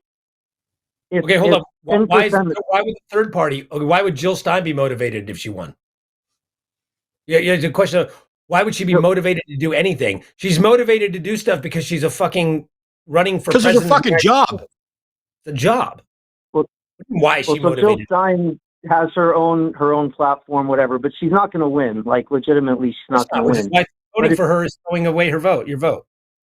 But if she got 10% of the vote and now no one has a majority, then they would have to look at how do they win that 10% of the vote for the next election, as well as the Green Party being a minor party. They wouldn't. They've never had a test. What was that? That was weird. So basically, it seems to me, Greg, Ian's now frozen up. It seems to me, Greg, that what you're saying is, let's not do anything about climate change. Let's not do anything about abortion rights. Let's not do anything for LGBTQIA rights. Let's just hold off and keep voting for people who can't get elected, because if enough of us do that in 20 or 30 or 40 or 50 years, we might be able to change the system. Almost all those issues you just mentioned right there, there's not a candidate that represents my positions. I feel like both candidates are more extreme on almost all of those issues. Really? Yeah. Then you are ill-informed and confused. You're not in favor of a right to choose? I don't know. Why do you want the 20,000 women in Texas who've just been forced to carry their rapist babies to term to do that? I don't. I for sure would have an exception for rape and the health of the mother, for sure. Why is it you would have an exception for rape and the health of the mother, but not allow it under other circumstances? Who are you to force someone to be pregnant against their will? So I think there's one factor that you leave out there, that those two things are things that you didn't consent to with rape, and if you didn't know your health was going to be at risk. You didn't In other consent to staying situations, you pregnant. You are confused. You don't understand consent, Greg. You can consent to sex, but that's not consent to becoming pregnant. And you can consent to becoming pregnant and not consent to staying pregnant. You don't understand consent. That's your problem. And you know what? You're never going to be pregnant, so you're just exercising your privilege to say, fuck those people who can. No, I'm saying that yes, you are. There's a little bit of a difference you are. in the situation. What are you doing? What are you doing in this election to help people who can become pregnant? Nothing.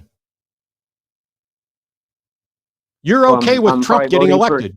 You're okay with Trump getting elected. For a candidate you're okay with Trump getting elected, right? Am I okay with it? I mean, if that's the outcome that we get, I'm okay with it. Yeah. Goodbye. Say goodbye. Thanks for coming in to broadcast your. Thanks for coming on here to broadcast that you're okay with Trump, and that's why you're voting third party. So in that case, I'm happy for you. Shut up. I'm not even talking to you. You're done talking, Greg. The second you say you're okay with Trump getting elected, the second you throw out over him getting elected. Okay, let me mute you because you're never going to say another word on my show, bitch. Damn it. I apologize. Damn it. I've worked so hard in the last few weeks to scrub that word so I don't say it. I'm genuinely, I should not do that, and I'm very sorry. Here's the thing. Once you say, well, I might have, I don't know, when it comes to abortion, I think it's more complicated than that. Well, okay. There are people out there who are like, men shouldn't have any say over women's bodies. That's an incredibly stupid position to have, but I understand why they have it. Because there are men out there who think that women can't pee with a tampon and they don't know the basics of biology. They don't know anything else. But in this case, what we're saying is, should someone be forced to remain pregnant against their will? And you have a very confused understanding of consent. When you also suggest that you're going to vote third party because you would like to eventually change the system in 5, 10, 20, 30 years, you're telling everybody else, yeah, I'm okay. I'm in a privileged enough position that I don't have to worry about the economy for the next 5 or 6 years. I can just suffer through it if it gets a little bad. I don't have to worry about wars. I don't have to worry about climate change. I don't have to worry about LGBTQIA problems. I don't have to worry about any of that stuff. That's the message that you're sending to everybody. And when I asked you if you're okay with Trump getting elected, and you're like, if that's what happens, I'm okay with it. Cool. I no longer care what you think. Because anyone who is okay with the stupidest, most dishonest, most fascistic person who has ever been president in this country getting reelected when he wants generals like Hitler's, when the Supreme Court is basically setting him up for immunity, when he says he wants to use the military against his opponents. If you're okay with that, you are a shit thinker that doesn't deserve any more of my time. I would love to try to talk you out of it. We've spent a lot of time talking about this, but you are now in a position where you're telling me that you are okay with fascism. Last chance. Yeah, I mean, I'm not doing anything active to get Trump elected. I hope he's not elected. It's you could do something to help prevent him from getting elected. But the other option is not any better, in my opinion. Like, I know you have a it's not any better, really? What's your number one issue? Yeah, what's your number one issue? Is the debt and the deficit. Well, after our hyper-partisanship. Okay, no. You said the debt and the deficit. Did you not see the numbers that I put up there about how Republicans are always the ones that expand the deficit and then the Democrats come in and fix it? How the fuck can you pretend that they're equal and that they're the same when I just showed you data that says they're not and never have been? Well, so Clinton definitely did a better job there. I think we had a surplus under Clinton, if I'm not mistaken. Correct. I showed the fucking data earlier. Yeah, I didn't get to see all the data on it, but I saw that you had the data that backed it up. So Clinton, I think, was a surplus, though, if I'm not mistaken. And then, I think there's factors that kind of explain some of that under the other ones. Obviously, George W. Bush had a huge, I don't need you to tell me the shit that I've already put up on the fucking screen. The thing is, if your number one issue is the deficit, when is the last time a Republican lowered the deficit? I couldn't tell you, but I don't think they're going to lower it. I don't think a Republican's going to address that either. But when's the last time Democrats improved the deficit? Because it's happened with Biden, it happened with Obama, it happened with Clinton, it happened with Carter. Yeah, so again, that's where I was talking about. I think there's factors there, right? Like Obama came in, right? You know what? I am so sick to death of you, Greg, and your fucking bullshit factors. When I ask you what your main issue is and you say the deficit, and I literally show you the numbers of what the track record is with the deficit, and I show what economists, shut up, what economists say, Wall Street economists predict uniformly better economic outcomes under Harris than Trump. You cannot say they're the same. I didn't say they're the same. You're so full of shit. You're so full of shit. You said neither one of them is going to do anything and about the deficit. I stick to that wholeheartedly. Okay. Then you're an idiot that I don't need to talk to, because I've already showed you the data and you're saying that your suspicions about what's going to happen trump the data. Look at the data going back to that graph you just showed a minute ago, the one right before that one. I have already looked at it. Yes, but Biden's and Trump's, if you took out the COVID years, they're pretty close. The COVID years there obviously had a dramatic impact on numbers that year. The trend, if you look at the graph, was already blowing up the deficit under Trump before COVID, which is the same thing that happened under Bush and under Bush.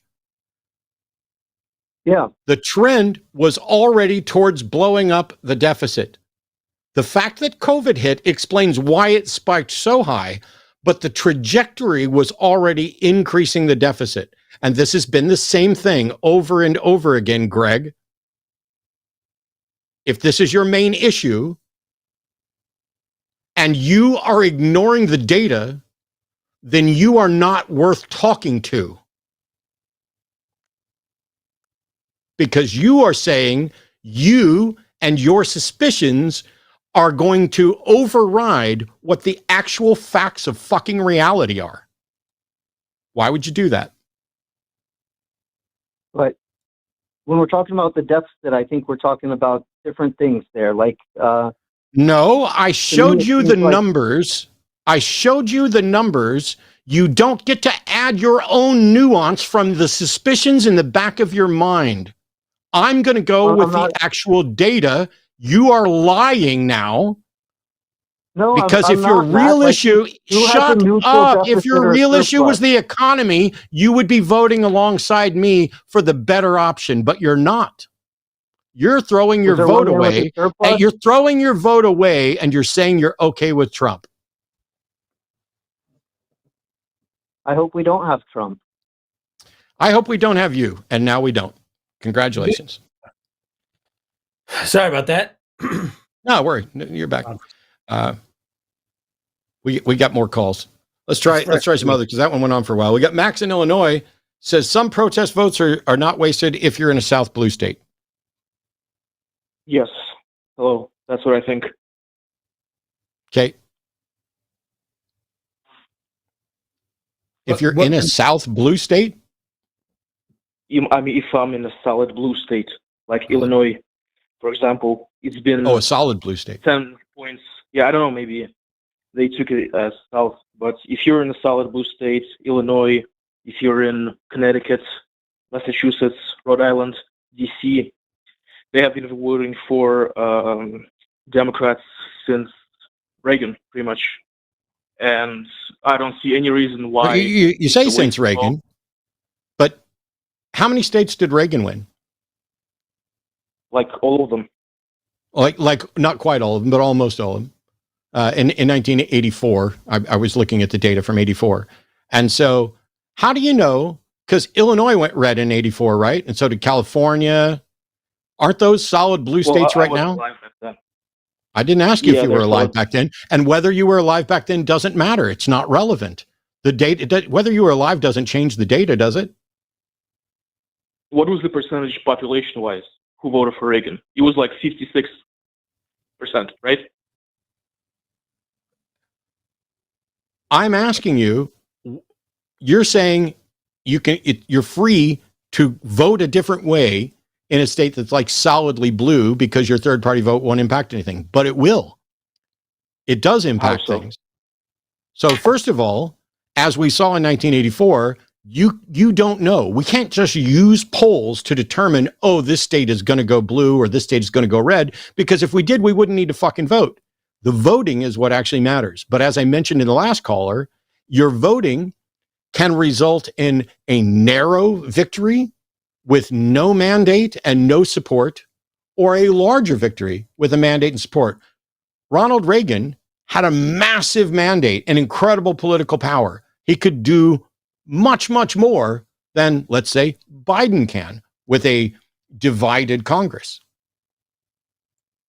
Okay, but we have the Electoral College. Me voting in Illinois for Libertarians, for example, is not going to affect how much mandate. Huh?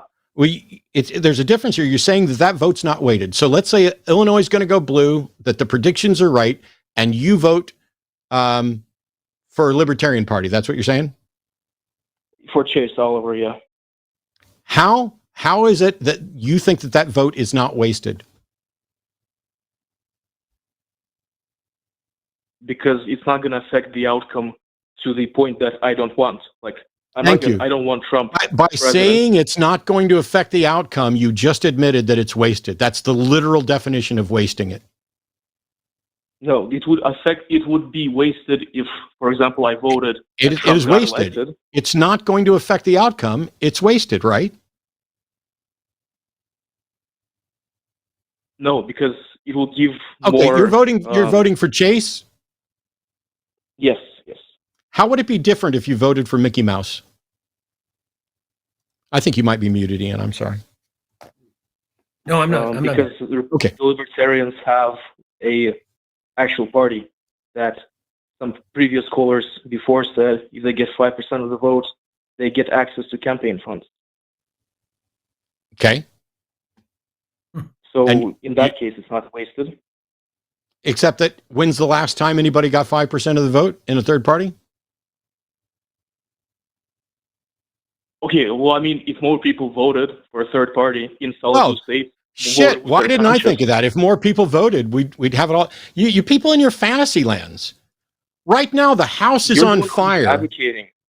Right now, the house is on fire, and you're suggesting that you can impact a house on fire by deciding that you're going to grab a cup of water instead of a fire hose. That's not the same analogy. It's like me saying, if I call the fire department after someone else already did it, somehow it's going to help out. I don't understand. It's about the number of hands. It's about the number of people who are manning fire hoses. Fire hoses require a lot of people to handle correctly. And you're saying, I'm not going to help you handle that hose and put out the fire. I'm going to stand over here with my cup of water. Don't tell me my analogies are bad. They're fucking awesome. I don't even understand your analogy. Look, my point I know you would if you were smarter. Illinois. My point is, if Illinois is going 10 points or more Democrat, it doesn't really make any sort of difference that people who want to vote other. Right, but the point is, it's not. No, who cares? Again, like Matt said, you could vote for Mickey Mouse. It doesn't fucking matter because it doesn't. No one gives a shit. No one is going to look and go, oh wow, these couple of thousand people over here voted for this guy that nobody gives a shit about. Like no one cares, and you're not going to get five. But when has that happened? And when it did happen. When I don't even know how that, to be honest, I don't even know how that works. So they give 5%. and then they get campaign money. For what? For the next election, or forever, or for what? I mean, the next election. Okay, for the next election. let's flip it around. So that's since all of these years, it hasn't happened. It's getting worse and worse and worse. And so you could have helped. What's getting worse? You could have helped. What you mean? What's getting worse and worse? When's the last time? I'm going to tell you. Not since 1996. Shut the fuck up. Not since 1996 has any third-party candidate got more than 5% of the vote. And it's only happened 1, 2, 3, 4, 5, 6 times in the last 100 years. And it used to be that third-party candidates could get 16%, like Follett did in 1924, got 13 electoral votes. Strom Thurmond got 17% of the vote in 1948 and got 39 electoral votes. Wallace got 13.5% and 46 electoral votes. The last person to get any electoral vote for the third party was 1968. Third-party viability has continued to drop. When your plan to boost the Libertarian Party by taking your vote in Illinois and tossing it to the Libertarian Party, once again, fails to change, just like it has failed to change every single time people have tried it. What have you done to help people who can be pregnant, to help LGBTQIA people, to help the economy, to help climate change? What did your vote do for any of the issues?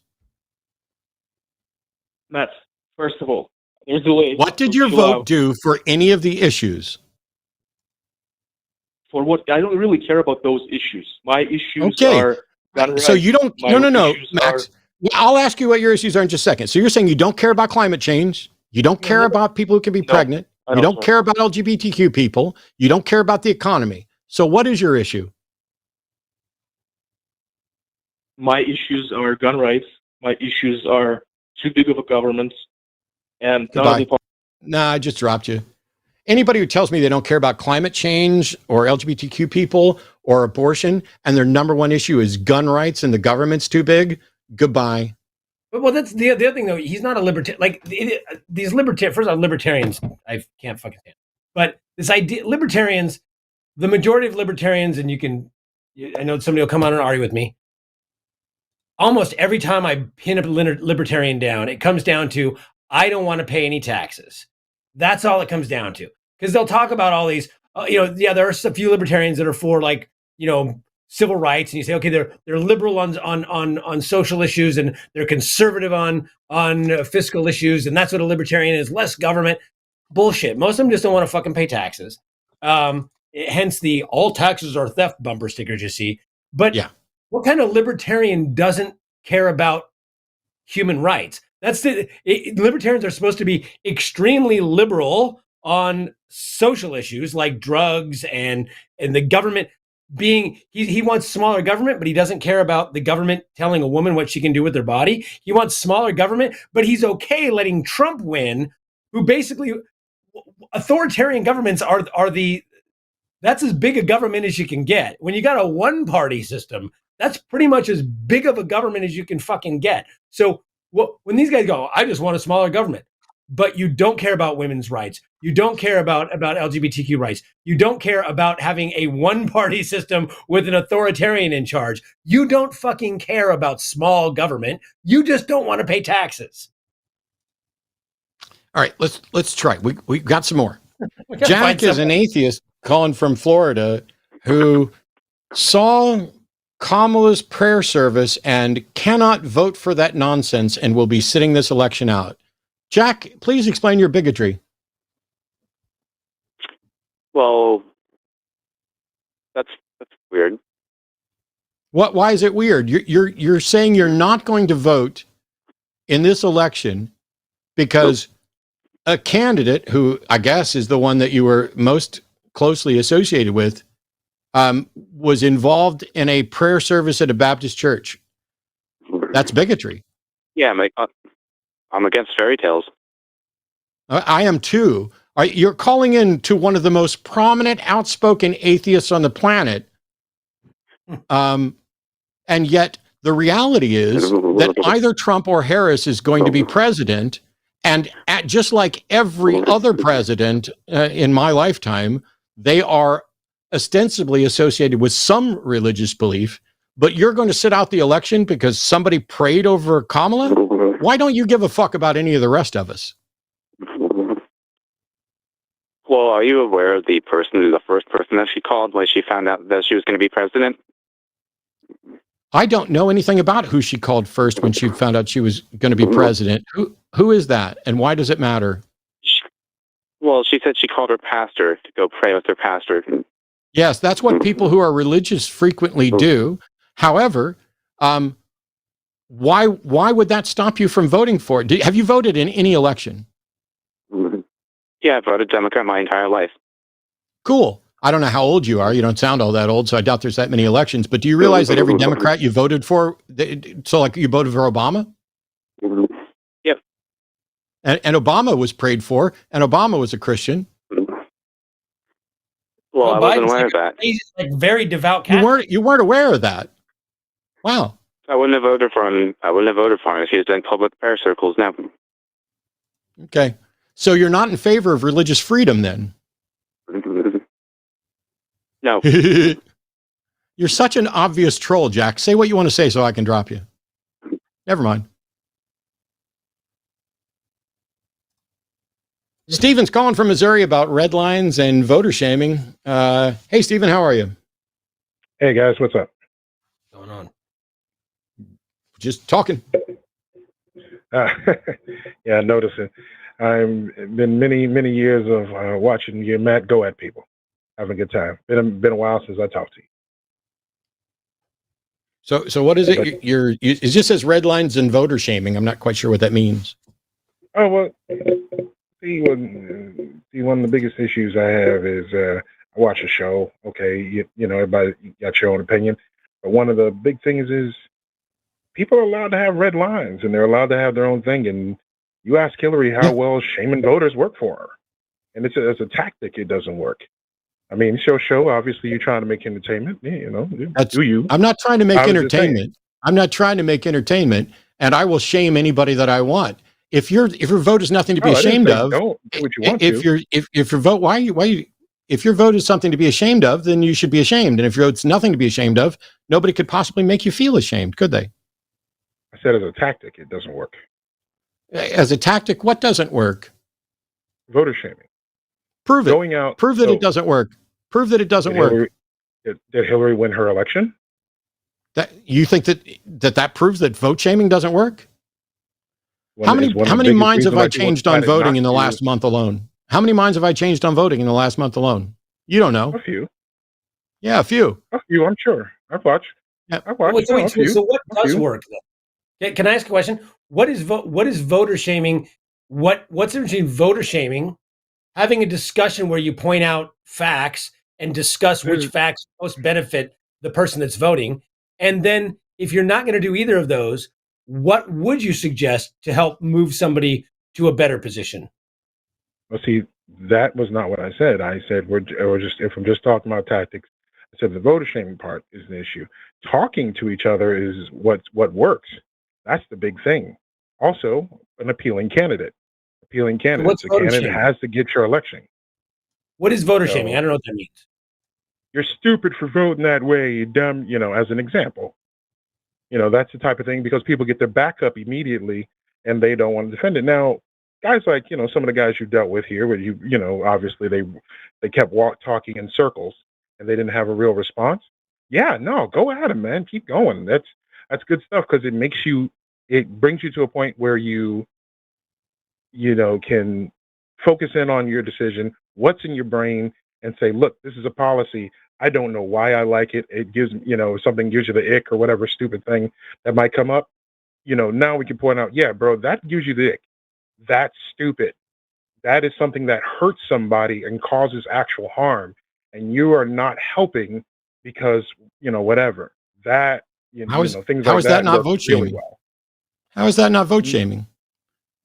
Because it doesn't, because the whole thing was, you don't want to start in a place of, because what people were doing was they were starting in, you're stupid, and they never really broke it down. So it was just something that's like, It's just something that was just back there. And then there were times like when people are talking about the red lines, Matt, it was sort of like we did you're doing like the bucket analogy. And I'm like, but that's allowed to be too much for them. And I didn't say that they weren't. I didn't say that they weren't allowed to have their views or vote by their conscience. I'm just talking about whether or not it's stupid. Well, whether or not it's helpful. In this case, though, you were talking about, was it like reproductive rights versus like Gaza? And I'm like, reproductive rights versus Gaza? That's 16,000 children dead. That can be a red line for a person to go, that's too much for me. If the next person in line doesn't immediately say, we're not doing that anymore. Even if they're just saying, something, softer, so they don't seem like they're going against their current boss. These are just something softer is better, and their current boss is better than the other person.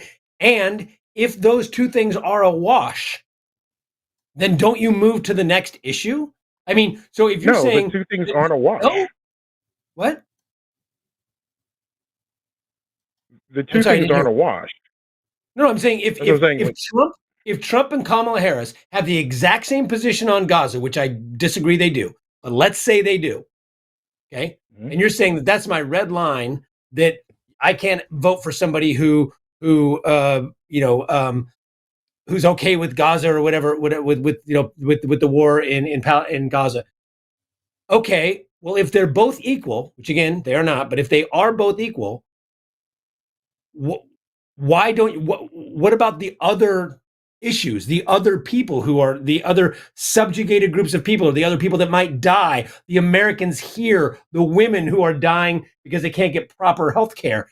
How does the issue not go to the next issue? Like, I don't understand that. That's the only issue. Well, see, here's the thing, though. Sorry. Go ahead. No, I was saying you can take it to the next issue. You can take it to the next issue, but if genocide is a person's red line, saying that this cannot be a thing, I cannot be with a person who is supported by or people who are committing it or saying that they're not going to do it, that can be a part where they go stop. And yes, if both sides do it, then a person can try to maybe help change the system. I mean, why are you telling us what people can do? We know what people can do. We're talking what people should do. And people should vote for the better world. People don't get to pretend that they have a high horse and that they've taken the moral high ground when they say, I'm sorry, both candidates are not in agreement with me on Gaza, so screw the climate, screw women's rights, screw queer rights, screw the economy, screw everything else. That's not a moral high ground. And you don't get to pretend that it is. That is, yes, that is true. And that's all I've been saying, start to finish, is that if you don't want to vote for someone because of Gaza, cool. If you don't want to vote for somebody because of abortion, cool. But you don't get to pretend like you're on the fucking moral high ground here, because you are throwing everybody else and every other issue under the bus if you do that. It's not necessarily throwing every other issue under the bus. They are. We all know. No, hold on now. They are. It's a fact. This is a fact. Levels of importance. This is a fact. If you say I'm not going to vote because I don't like either of the only two candidates who can win's position on Gaza, then you are throwing abortion rights under the bus. You are throwing climate change under the bus. All of these things, you are saying, I'm okay with the worst outcome because this other issue is more important. Yes. Some people may feel that other issue is more important. And those people are wrong. And they don't get to pretend that they have the moral high ground. While they need to look at rape victims and explain to them why they cared more about what's going on in Gaza than they do about rape victims in the United States, and why about pregnant people in the United States, and about queer people in the United States, and about climate change and the economy. You don't get to pretend that you're on a moral high ground when you don't do anything to help. But that's the thing, though. They are trying to do something that helps. They're We sit not. there and you Not voting okay. is not doing anything, sir. I didn't say what are not. they I actually didn't doing say to not help? voting. Give me a minute here. I don't need to It's give like, you a look, they're minute. listening. I specifically was talking about people who weren't going to vote. And similarly, And voting for a third party candidate who cannot fucking win is also not helping. What does that third party candidate vote do to help any of the issues I talked about? people have, as people have said, they've been trying to build up the third parties. Yes, the system is rigged, obviously, against third parties. It has been for a good Nobody minute said now. anything about the But what system ends up being happening? rigged. Nobody said anything about the system being rigged. I'm saying if you vote for Mickey Mouse, Jill Stein, or you don't vote, you have done nothing to address climate change, economy, women's rights, LGBTQ rights, correct? Not if you feel that their position is better. I'm not talking about writing in random No, people or doing that. Stephen. If somebody says, I'm either going to vote third party or I'm not going to vote because Trump and Harris have bad policies on Gaza, you are saying, by not voting or by voting third party, you are saying, I'm okay with things getting worse on climate change, on the economy, on abortion rights, on queer rights.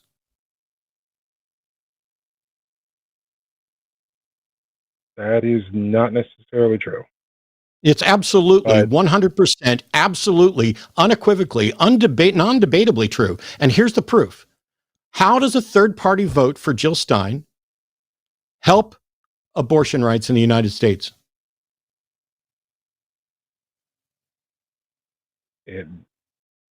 She doesn't win nothing. But here's She's not the going to question, win. though. She's not going to win. But then here would be the question, though. What guarantee do I have that Kamala is going to do anything? Barack Obama had a supermajority. Oh my God, you dishonest motherfucker. You dishonest motherfucker. Whoa. No, you don't get to say that about You don't me. tell me to hold on my show. Let me mute you.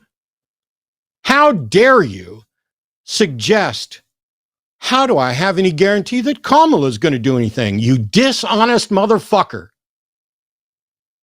One of them managed to stack the Supreme Court to shut down abortion rights. And the other one has stated that when she's pregnant, she will do everything in her power to codify and protect those rights. And now, when I point out that when you throw away your vote, you're doing nothing to benefit those, your excuse is a tu quoque fallacy, which is also built on a speculative bullshit fallacy. Because you're saying, yeah, my third party vote may not do anything for abortion, but there's no guarantee that voting for Kamala would have helped either. You dishonest motherfucker. Please explain that. What I was saying, and I am voting for Kamala, just future reference and all that. I don't. Wow. I was just letting you know. What I was saying was, I need you to explain the dishonesty. There was no dishonesty. You stopped me Yes, in the there middle was. of Yes, there was. Yes, there was. When somebody votes third party, my question was, what are they doing about abortion rights if they're throwing that vote away? And your response was, I don't have any reason to think, I have no guarantee that Kamala is going to do anything either. That is absolutely a dishonest argument. It's called a tu quoque fallacy. It's called a tu quoque fallacy. Do I need to fucking sit you down and teach you the basics of logical arguments? No. Now give me a moment here. What I'm saying is that when I have somebody who says they want to vote third party, and they actually feel like they're voting third party, they're doing what their due diligence, and that's the person they picked, then they believe they are doing the right thing. When I look at the past, and I look at previous people in the same party who said the same thing, put up the same vote, and had the ability. I'm sorry. My question was, what does voting third party do for abortion rights? That was my question. And I was explaining. No, you weren't. You were talking about whether or not they believed it. It doesn't matter what they believe or anything else. What does their vote do? What does their vote do with regard to abortion rights if they vote third party? At present, nothing. Nothing. Correct, which is what I said it did, isn't it? but it's not so simple. Isn't that what I fucking said it did? Isn't that what I said it did? But isn't that what I said it did? Just say yes and move on. Yeah. Okay, what he said. Yes. It is what I said it did. So why did you tell me I was wrong and now you're fucking agreeing with what I said? Because I was trying to explain the situation, but I'm guessing that, or okay. I am interested in hearing. So you're saying that Barack Obama voted against abortion rights? No, I'm saying that the last time we had such a fervor for abortion rights to be pushed over the line, when he had a supermajority, Barack Obama did not pass that into law.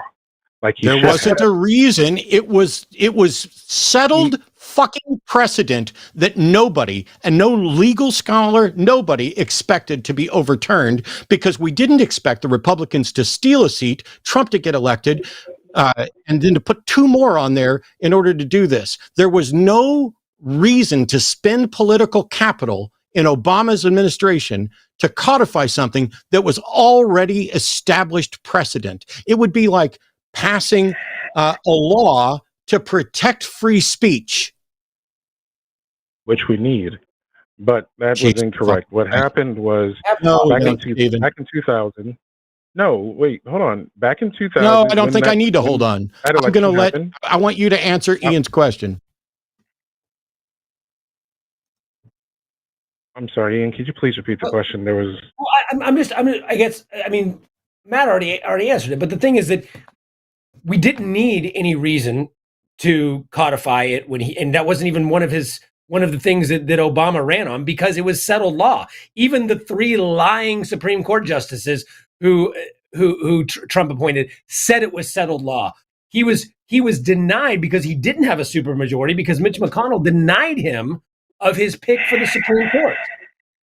So it's to act like, what do we know how do we know that Kamala Harris is going to do what she says she's going to do?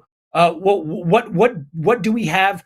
What evidence do we have that she's not, versus what evidence do we have that Trump is going to do what he and all of his cronies in Project 2025 say they're going to do? And the fact is that voting third party, and I'm glad you're not voting third party, but voting for third party is a vote for Trump. And I'm tired of when people say, oh, it's not. Yes, it is. We all screamed from the rooftops in 2016 that you have to vote. You can't stay home. You can't throw away your vote because Supreme Court justices are on the line. I said it every fucking day on my podcast, every Supreme Court is what matters.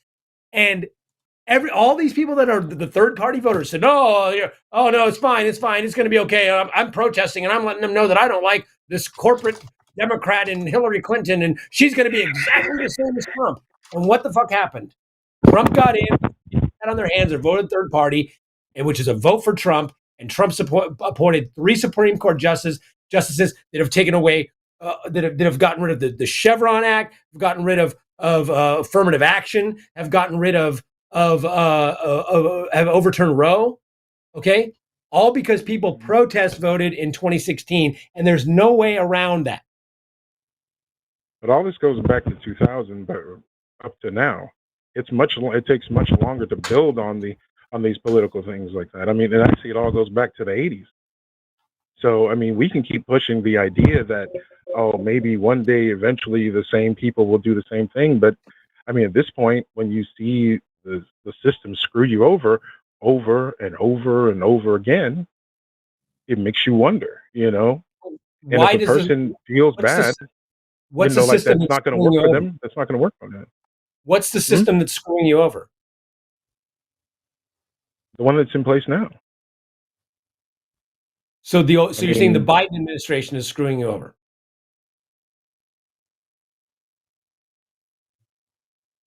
Yes, there are certain. Sorry, I saw you think Biden is worse? Yes, than there is. Think Trump wouldn't be a lot worse? Oh yeah, no. I know Trump. I know Trump would be worse. It's the old. It's the old Malcolm thing about biting you with a smile or a growl, and it isn't the fact. And I'm not arguing for Trump. So what? But what are they doing? What is Biden and Harris doing that is so bad? I mean, first off, they're not getting a lot passed because they don't have the Congress, and they couldn't even get an extremely right-wing Republican border bill that they didn't really even agree with. It was more of calling a bluff, but they would have passed it to get something done, because we do need to get something done, maybe, perhaps. Oh yeah, they would. And Trump said it would have made him look good, because the Republicans wouldn't even vote for their own damn bill. So what is it that they are doing that Biden is doing, or that Biden wants to do, Biden Harris, that is biting you in the ass, that is hurting you? It's just not getting rid of a lot of long-term problems that we've had that are easily signed away, like student loans. He doesn't have to ask them about student loans. The student, he did vote that. Secretary of Education can just go, boom, gone. How the fuck is this bullshit about student loans remotely fucking relevant to the subject we were talking about? Well, I did ask him what issue. We're talking about the broke down system a second ago. I'm sorry. But did he not pass it? Did he not sign that? Did he not pass that? Did he not also do an executive order? He did it he's doing it in a weaselly way. What he ends up, he can weaselly way. Stephen, you are officially the most dishonest fucker I've talked to tonight. Every time I'm going to explain it to you if you shut your fucking pie hole.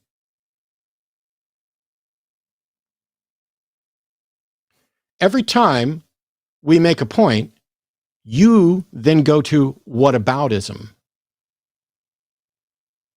Stop doing that. The Supreme Court ruled against that. You know that, correct?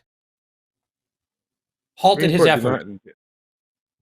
Yes, they ruled. They ruled against the bill he was using because he was trying to do it in the same way with the same like COVID type authorization. He already has the authorization through the 1963, I want to say, Education Act. I'm probably wrong on the year, but he does have the right to. He does, as president, have the right to blanket get rid of that. Any and all debt that they hold as the government debt, not the private. Just to be sure, we're all in the same place. Government debt. He can just gone, but he didn't. They did. He tried to do it in this, in this other way that would obviously be blocked. I'm sorry. Why does this make any difference? Same thing with. Why does what Biden did or didn't do have any relevance on third-party votes or Kamala Harris? Because it's how people see it. It goes to how people see what the government does for them when they're asking for things. Not the crazy guy on the street who's hooting and hollering about stuff. I'm talking about the average run-of-the-mill Green Party person or libertarian person who's voting with the group that they feel is their best group. Now that doesn't like I said, I'm not. If the Supreme Court stops something, if the Supreme Court is stopping something, see what he tried to do. Here's the difference, Stephen. Trump wants massive executive power and wants to use the government against his enemies. And Trump's going to do whatever the fuck he wants to do, which is whatever his handlers and Project 2025 want him to do for the most part. Biden, on the other hand, has respect for the process. And just because you can do something as president doesn't mean you should. There are better ways to do things, especially when you are reaching across the aisle and trying to work cooperatively with others. When you have to say, hey, can I get these 10 people to vote with me on this thing and not lose them on this other thing, you have to do things slightly different. And if you're running around tossing out executive orders that are just going to get up, they're going to wind up losing other elections so that you lose the rest of your political capital, then it's better to do things a smart way, which is to implement an executive order that doesn't get overturned by the Supreme Court, or that doesn't cause you to lose political capital, or that doesn't cause members of your party to lose races because of it. So just because you can technically do something, which, by the way, is still potentially disputed because it's not like, I mean, he's not going to go to jail for it, but it doesn't mean the Supreme Court or anybody else is going to say, yes, this is the thing. You don't, just because you can do something doesn't mean you should. So stop telling us what Biden could have done. I don't give a fuck. This issue is about Trump v. Harris and third party. How does a third party vote do anything to stop? Never mind. Go ahead.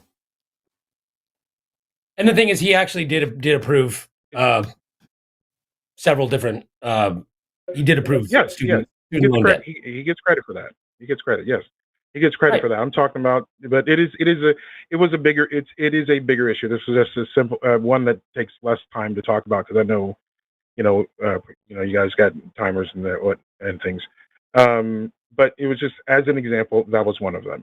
Right, but you also have to govern. You have to govern for all people, and you have to govern for the greater good of the country. And but, you have to, like Matt's saying too, you don't want to just do stuff that, that's the problem with we've seen with Mitch McConnell and the Republican Senate. Like, we've had them do things that have set precedent, and we've never. I mean, maybe we should do more of that on the left, but we've always tried to respect the Democrats tend to respect the Constitution and the rule of law and the way our government works a little bit more, perhaps, maybe a little bit too much.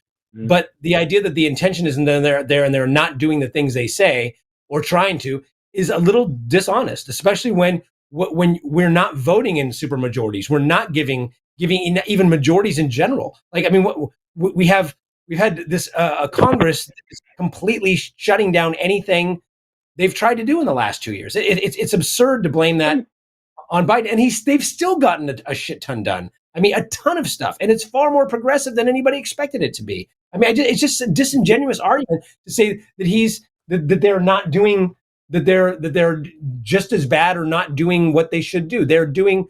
I would love if they could do more, but we as voters have to give them a Congress that will help them.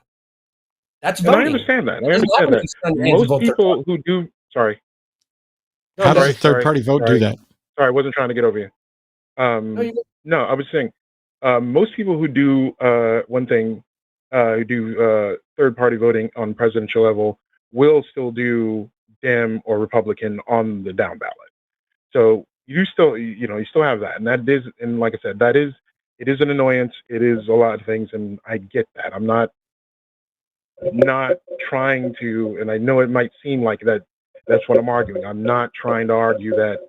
What good does it do to do it on the down ballot if Trump gets elected?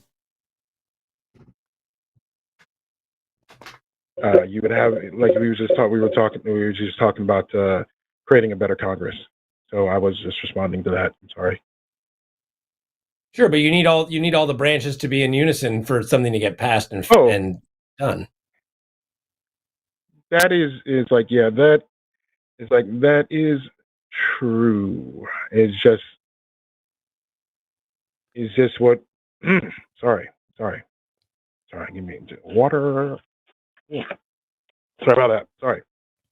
Had to mute myself. I was about to cough up my insides. That is true, but what most people have seen throughout these last 24 years or so is that when you give the other side, some type of competition, or at least give them some kind of winning point on Democrat side, what they have done is catered a bit too much to a Republican desire as opposed to running toward their base. They tend to run away from their base. Like Kamala recently, like people love Tim Walz for that reason. He runs toward his progressive policies. They love the policies, so he's boosting their numbers amongst people. What direction is it when you run to Jill Stein? What direction are you running when you run to Jill Stein? For most people, they feel like they're going further left. It's a further left opportunity. What direction does that move the country?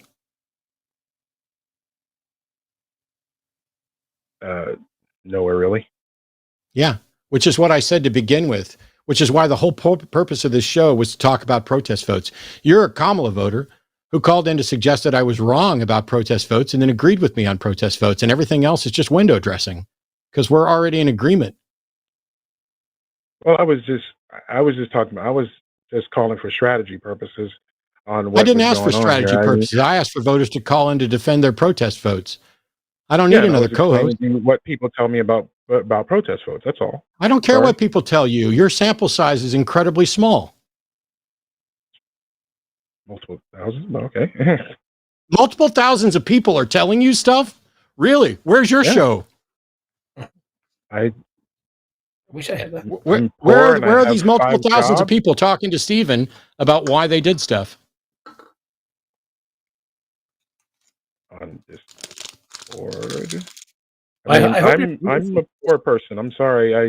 I haven't had time to sit down and make a show. I'm that's my fault. Poor I guess. Stephen hasn't had time to make a show. I just asked you, I was talking about your sample size, and you said thousands of people were talking to you. So of course I asked, where were these people talking to you? And I was saying on X and Discord and all that, in a lot of places and I'm a part of a lot of political groups, and when we're going out and doing polling and things like that, I'm able to check on it. That's how I do it. The same way I march for for gay rights and try to get and also I'm fighting my ass off to bring my state, get this thing passed for our state on abortion. I'm sorry. I'm just wondering, because we're in agreement. We're both voting for the same person. You called in to offer your thoughts on other people voting third party and to say why vote shaming doesn't work. When I'm not even convinced that vote shaming is a real thing, but to whatever extent it can be a real thing, I'm absolutely happy to engage in it. And I'm not convinced that it doesn't that it doesn't work, because it worked on me. And it worked on a number of other people. And yeah, my thing was just the last time people were doing something along those lines was the last Trump election when he was up. I'm sorry, in the first Trump election, my fault. First election in 2016, and the constant berating didn't really aid. And so, Tough, that's all. Tough shit. Anyone who decided to vote for Trump in 2016 because they didn't like the fact that people were calling them out for suggesting they could vote for Trump, they're terrible fucking people and they deserve to be called out. They actually didn't. They voted third party, or they stayed home. Well, you know then there's still terrible fucking people who deserve to be called out because they're part of the reason that Trump got elected. How many times are you going to bend over backwards apologizing for people who either don't give a shit to participate by not voting or throwing their vote away? And you know what? They came back in 2020. I'm not apologizing at all. In 2020, we got enough of those people to come out for Joe Biden, so maybe it did work. A little bit. I mean, at that point, it was okay. Yeah, that should have. So it works a little bit sometimes. Like should have been a Reagan-esque landslide. I'm done now, Stephen. But after that, people had died. So, I got 3 more calls I got to get to, and we're in agreement on the things that matter. Okay. Sorry for wasting time there, guys. I was just throwing it out there. Good talking to you. I'll finish watching the show. Have a good day, guys. Cool. Thanks. This is going to get awful. Yeah.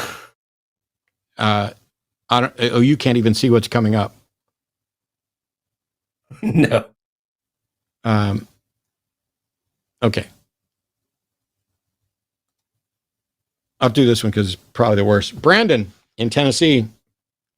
That's me. Yeah, you say Harris is a DEI hire. Neither party is trustworthy, and voting is mental masturbation. Yes, that's it. Sweet. Which DEI policies allowed Harris to become vice president? It's more meant that's what Biden said. This is just what Biden said. No, I asked you Biden which DEI policies resulted in Harris becoming vice president. You say she's a DEI hire. Prove it. Okay, I'm trying to. So what does DEI mean? Diversity, equity, and I ask you, Matt. I'm asking you. I've already showed that I got at least 2/3 of it. Should be like inclusion, right? There's no policy Diversity, that got equity, it there. inclusion, Biden right? announced that he was going to name an African American woman as his running mate before he picked who it was. What's wrong with that? Now, tell me how that is not adding diversity. It is adding diversity, but so she that doesn't mean that somebody's a DEI hire. She was a black woman. It doesn't mean that somebody was a DEI hire. And by the way, got the position because she was a black woman. By the way, Biden announced that. That's his word. By the way, what's wrong with the DEI hire? That's what I was going to ask. Well, I usually like the best person to get a job regardless of what their skin color is, but I'm sure a racist could make the point that you should hire somebody based on skin color. All right, so hold on. Sorry. Okay, hold go on. ahead. So what makes the person automatically not the best person just because they are also advancing? So first off, you can advance a cause like diversity, equity, and inclusion. You can advance that cause and still get the best person. You are assuming that because, which is, talk about racist, you are assuming that because she is a minority or a woman or whatever, that therefore she must not be the best candidate, which is the reason. That's a cool straw man argument. Can we get back to the fact that this was something... Argument. I'm sorry, I'm going to mute you while Ian's talking since you can't stop interrupting. It's not a straw man argument. It's literally what, look, she can simultaneously be a black woman and the best candidate. He didn't go just get some black woman from the streets and go, oh, you're the next vice president. He got somebody who was probably one of the next most qualified people. I mean, she's ultimately, she's infinitely more qualified than J.D. Vance, who is a white man.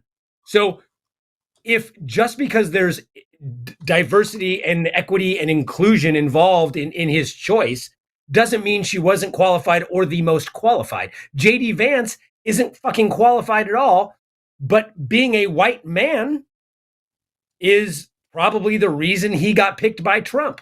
So if we're saying... Go ahead, please. I'm sorry. Is Harris more qualified than Trump to be president? Absolutely. Cool. So if Harris is more qualified, then what's the problem with you thinking that she's a DEI hire? I don't like the Democrats' identity politics. It's sickening. I'm sorry. If the Democrats putting up... Trump would have announced he's going to name a white running mate. Hang on. Sir. Go ahead. The Democrats, by your own admission, have put up a more qualified candidate, and you're not happy with that because you think, despite the fact that she's more qualified, she was only picked because of her skin color.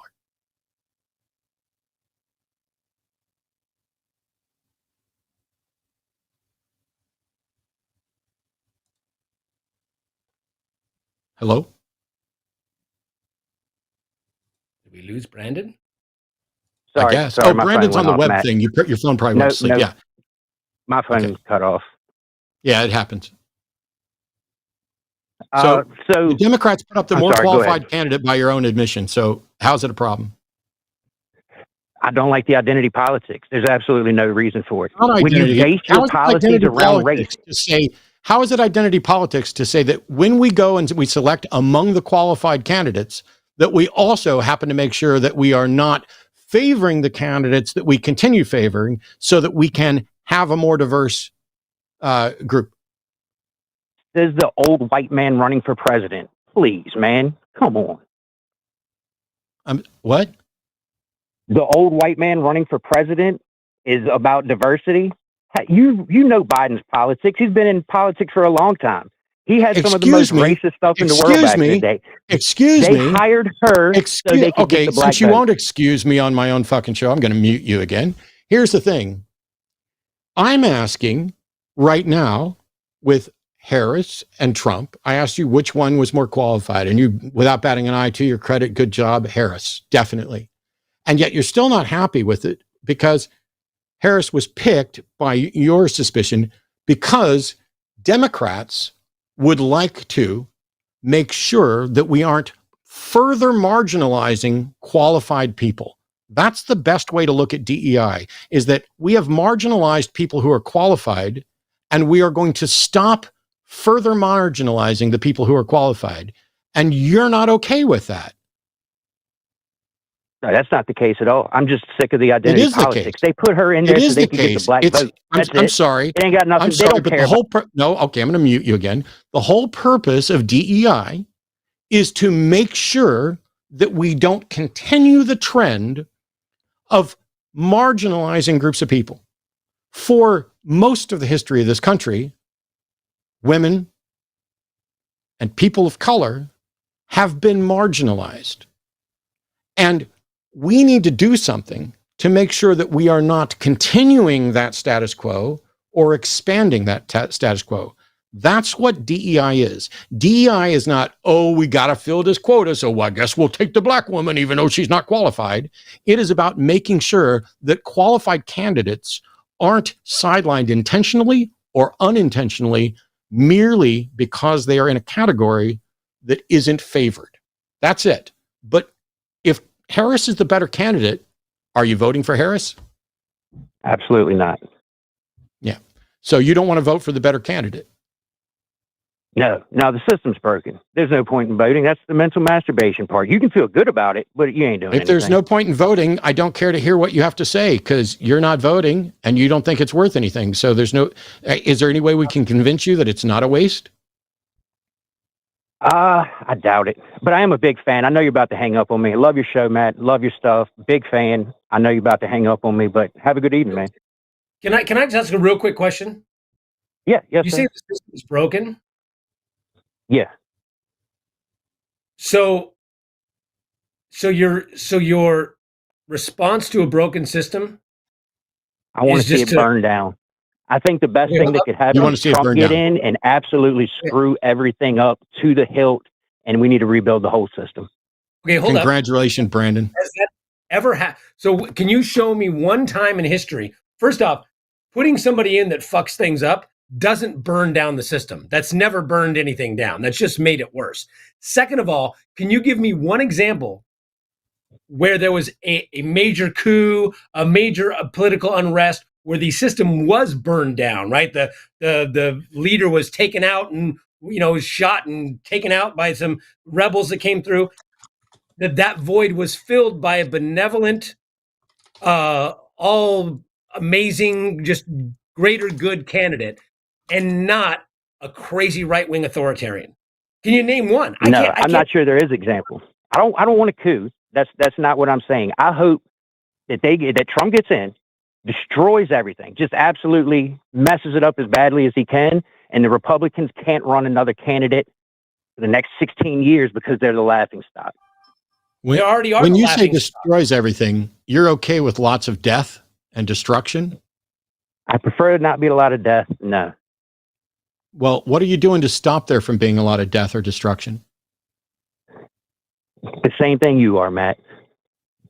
No, absolutely I'm nothing. voting, and I'm voting for the better candidate, and I'm not whining about somebody being a DEI hire. I'm doing a lot of things to fix the system. I'm sorry. I'm doing a lot of things within the system right now, and you're not. Do you believe the system is working properly? No. No one said. Look, then, dude, how do we fix it? Because voting hasn't worked for the last 38 years I've been alive. No, that's not true. That is 100% true. Candidates are steadily getting worse. It's absolutely not true. Voting has worked for every year you've been alive. People have voted, and the result of the will of the people is who gets elected president. And sometimes it improves things, and sometimes it makes things worse. And I think things may need to get worse before they'll ever fix it. Again, voting for the lesser of two evils isn't working. What happens if getting worse means that Trump gets in, and his way of making it better or making it worse for us is to get rid of the Constitution and get rid of presidential term limits and get rid of voting and and get rid of human rights and women's rights and LGBTQ rights and all those things that make it horrible. But now you have no choice in the matter. So what's the opportunity? What do we do there? Then it is a bloody coup, isn't it? Then 20 years from now, when everyone's in poverty and no one has rights, we've got to take up arms and go kill Trump Jr. or whatever the deal is. What is the plan here? The plan is to, oh, we're going to get so upset that we vote him out. Well, the guy's talking about fucking Hitler being a good guy and Hitler's generals, and he's fucking insane. If it's not bad now, we saw 1 million people die during COVID. We are the number one, most richest, most powerful country in the world, and we had the worst response to COVID. We're supposed to be the superpower, and when Trump was in, we had 1 million people die. That's more than India. That's more than Brazil, and that's total. That's not even per capita when you add up how many people live in India versus how many people died. Direct numbers, we lost more people during COVID under Trump's watch because he was such a fucking failure. So I don't know American people. That wasn't Trump. Other than you don't get to vote. You got anti-science people that refuse the vaccine, refuse to wear masks. That's the people. That's Darwin, man. They got the Darwin Award for that one, didn't they? All right, and did it change anything? Why is it not burnt down? Why don't we have the opportunity now? To me, that was burnt down. So we have the opportunity now to bring in somebody infinitely better. Why do you think that if Trump gets in, there's a chance that he tries to destroy democracy in this country? A chance is not even a chance. Yes, me too. And I don't think the American people will stand for it. What would we do about it? Excuse me. Half of the population fucking supports him, and the Supreme Court has basically given the president a position of virtual complete immunity as long as it's an official act, and he's going to get to define that. Let me ask you a question, Brandon. How many guns do you have? Plenty. I rest my case. Gun ownership's a bad thing, Matt? No. But only people who think they have plenty of guns want to see the whole system crumble, including death, because their little fucking soldier of fortune fans who have been stockpiling emergency food and think that they're going to be the ones to survive when the military gets turned on the citizens of this country. See, I didn't say any of that. That's what you said. That's what you're trying to put on me. I'm not saying that. I said as few deaths as possible. I don't want any deaths. But I also think the system is broken. Voting isn't working. I didn't say that that's what you think. I said that that's what people who say they have plenty of guns think. I just said I had plenty of guns. You said that that's what I thought. Yep.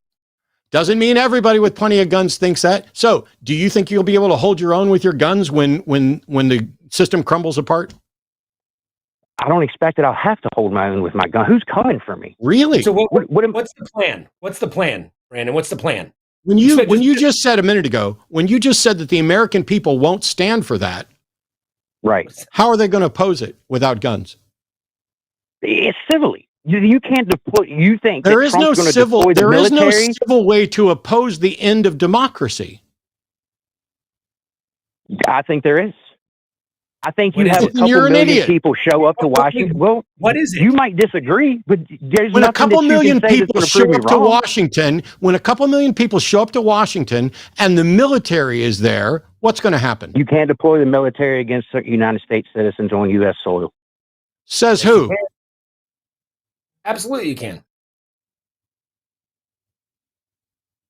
And by the way, to whatever extent you might have been possibly right about that, that only applies if people are following the Constitution and the law, which Trump wants to suspend. He literally said in 4 different interviews that I've seen, maybe more, that he plans to deploy the military if necessary to get rid of the enemy from within. Who do you think the enemy within is? That's people who oppose Trump. And the people who are backing Trump, the Congress, Mike Johnson, who is the Speaker of the House, the head of the Congress, said, nah, that's not what he means. And then he clarified, no, I literally mean that. And he said, nah, that's not what he means. Who's going to stop him if you don't even think that's what he means? Who's going to stop him from deploying half of the military? is totally fine with an authoritarian. They're voting for him. They're fine with it. So you don't think you don't think they're going to go do his bidding? Not only that, were you not paying attention to January 6th when you go to DC to complain, you're gonna end up in a fight with the people who stormed the Capitol and tried to stage a coup?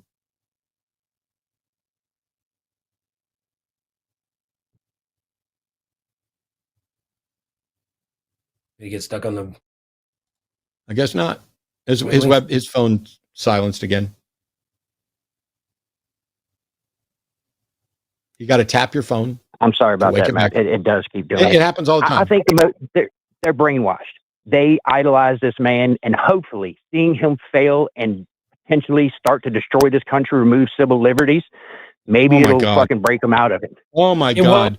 So you think they're brainwashed, and what will get them out of it? You said seeing him fail, but if he's president and is changing the country in accordance with Project 2025 and other stuff, he's not failing. In their eyes, he's succeeding. He's delivering civil the liberty he wants. If you're talking about, you don't have civil liberty without a constitution, Brandon. The people that back him are patriots. If you think they're going to allow him to suspend the Constitution, I think you're mistaken. People who back him are not patriots. Bull. They are jingoists. They are supporting fascism. They are supporting opposition to the Constitution. That's not patriotism. The people that wave American flags and talk about the U.S. being great, nationalism, patriotism, I don't care what you call it, but they love the country. I do care what you call it, because there's a difference between nationalism and patriotism and jingoism, and you need to learn the difference so you stop taking terrible people who are opposed to the proper application of the Constitution and suggesting that they're fucking patriots. They're not. So look, I'm saying those people support the Constitution. He literally said, "I want generals." No, they don't support the Constitution. He said he was in favor of. No, they don't. They've literally said they're okay with him. Shut up.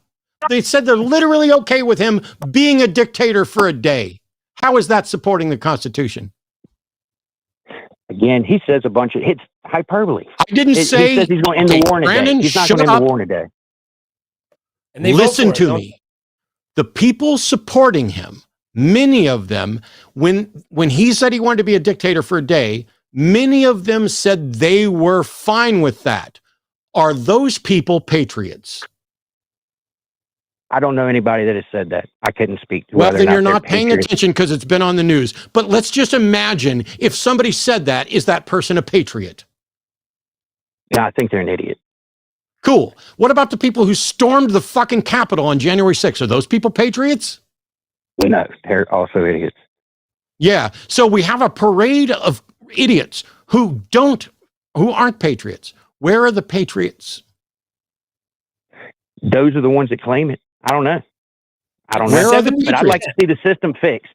There's no way I would like to see the system fixed too, but the system isn't going to be fixed by sitting out and hoping that Trump burns it all down. That's not how you fix it. It's not going to be fixed by voting either. Your fucking car? Just give it to Jim Bob and let him run it off a bridge? If you know that the starter's bad on your car and you continue to get it and turn the key, isn't that the definition of insanity? And that's what voting is. No, I'll tell you. No, it's not what voting is. Helping. That's not what voting is, and how dare you ignore Ian's questions and mine to go back to make a false assertion about the futility of voting. If you don't want to vote and be stupid, I'll lump you in with all the pro-Trump people because you're not doing anything to stop Trump. You want to know how to start a car? If you don't know how to do it yourself, you take it to a mechanic. Okay, the mechanic fixes the starter, and then you turn the key and the car starts. You don't, as Matt says, oh, the starter doesn't work, so let's throw it off. Let's push the car off a fucking cliff. That's not how it works. Okay, no one said anything about sitting around and turning the key, but that's not what we're doing, is it? No, putting in someone like Kamala Harris and giving her a Congress and giving her letting her put in Supreme Court justices and doing things that we agree with is not turning the key. That's calling a fucking mechanic. Yeah, how many more Supreme Court justices do you think the Heritage Foundation should get to put on there? Could be 2 more. Well, I do believe they should overturn Roe versus Wade. I know you don't agree with that, and I think that should have been overturned. I'm not against abortion. I'm against late-term abortion, partial birth. I don't give a shit I don't give a shit what your view is on abortion, Brandon. You've already demonstrated you are not sufficiently clued in to understand this. You don't have to go off on how you're opposed to late-term abortion, because literally nobody cares, and you're just exercising your privilege. Answer the question that was actually asked. I'm sorry. Could you repeat the question? No, because you weren't paying attention. Goodbye. So frustrating. Here's potentially an easy one. Go ahead, Ian. I'm sorry. No. I was just agreeing with you, man. I'm sorry. I'm sending Arden a message so I can get the schedule so I can announce that. Let's this one could be fairly easy. Rain's calling from California to say that voting third party tells the duopoly that there's one person they're unable to reach, which is the best we can do in a representative government. How does it tell the duopoly that there's a person that we couldn't reach if we don't know why somebody voted third party? You probably have to tap your phone because you're on the web client, and I bet your phone. So you tap your phone to wake it up, and then tap the browser to get the microphone working again, and then you can answer the question.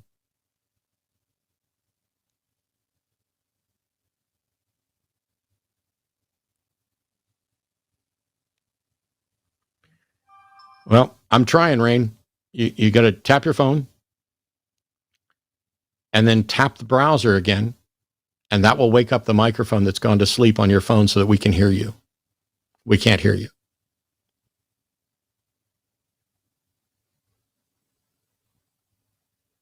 I think I'm going to have to give up on Rain, and it could be that Rain's been on hold so long that they're not hearing me. Let me put Rain back in the queue. If you're going to say that voting third party sends a message to the duopoly that there's somebody you couldn't reach, they dropped. Damn it. Bummer. I don't understand how that's possible. And that's the key. That's what I started the show with. That's what I've been trying to hit at every time somebody talks about protest votes. If you cast a vote, there's no message, no manifesto with it. There's nothing. You're not telling anybody anything. If I find out somebody voted for Jill Stein, first of all, nobody's going to find out. You don't have to tell anybody. And if you do tell somebody, you can talk to them about your reasons. And if all you need to do is explain your reasons, you could still vote in a way that doesn't throw your vote away. And then also tell all the people that you voted third party because of this. Or you could tell them, I went ahead and voted for Kamala, but I hate the fucking system and I want this to change. Or I voted for Trump and I hate the system and I want this to change. You can do all of that. But you know what doesn't send any message, any identifiable message? Just voting third party. Just like voting for Kamala doesn't send a message. It doesn't tell you, I voted for Kamala because I hate Trump. I voted for Kamala because I hate the Republican Party platform. I voted for Kamala because I like the Democratic Party platform. I voted for Kamala because of abortion. I voted for Kamala because of climate change. It doesn't tell anybody why you did it. In much the same way that calling in doesn't make you a co-host. And we're not going to have people just call in and give this isn't the dissertation show. You can have a back and forth. At least here you get a chance to maybe offer a beginning explanation, although we're going to have to ask questions. Well, and to the caller's point earlier, apologize, I forgot his name, the one that said that protesting is more important than voting. Wouldn't that be a better idea to vote for the person who most aligns with your positions, not allow an authoritarian or a psychotic like Trump in office, and then go, if the person isn't doing the things that you want or isn't in the direction you want, then go and protest while that person is in office to try to push them toward your thing. Then get a 1 million person march and go down and say, Kamala, we voted for you. We want you to do something about Gaza. Wouldn't that make more sense? Because first off, Trump ain't gonna freaking listen to you if he's not gonna care if, hey, we didn't vote and hey, Trump, please do better for Gaza. That's never going to happen. It might work with Kamala because she mostly aligns with you. And also, then she could say, okay, you could say, we might not vote for you again if you don't get in line with what we're looking to do. That is a much more effective strategy, and it safeguards the people that we've been talking about, these groups of people here that need protection, that need rights. So you could vote for the right person, the lesser of two evils, if that's what you want to call it, and then protest and try to push your candidate more toward the positions that you want. I mean, that makes far more sense to me than sitting out an election and letting it burn down, which isn't going to happen. Yeah, it's this is probably the first time I've had somebody actually just tell me, I want the whole system to burn. I want Trump to get in and make it worse. And it's like the house is on fire. Trump's got gasoline, and Brandon's wanting to hand him another tank of gasoline to make sure that the fire really, really gets going. Because hopefully, if the whole thing burns down, we'll build back better. Hopefully. That's not the way things always work. And despite what you think, it's not necessary. The United States, despite being incredibly imperfect, problematic, and wrong and broken in many ways, is still a great foundation. What the Constitution should be and how it should be implemented is at least a really good start. Are there errors and things that we could fix? Yeah. But there's a reason why people generally are interested in potentially coming to the United States, the American dream, all of that stuff. The perfect, of course, as I've mentioned about 12 times, is the enemy of the good. But if you just look at the country, I mean, by and large, we're okay. There's a lot wrong. But do you think United States of America, is better off than Venezuela? Or do you think it's better off than Germany or France or Japan, or pick any country? I'm not saying we're better off than any of them. I'm saying whatever countries you think may be doing better. There are a number of criteria where the United States is number one, including in some really bad categories where it would probably be better for us not to be number one. Mortality? Yeah. It is wild to me that anybody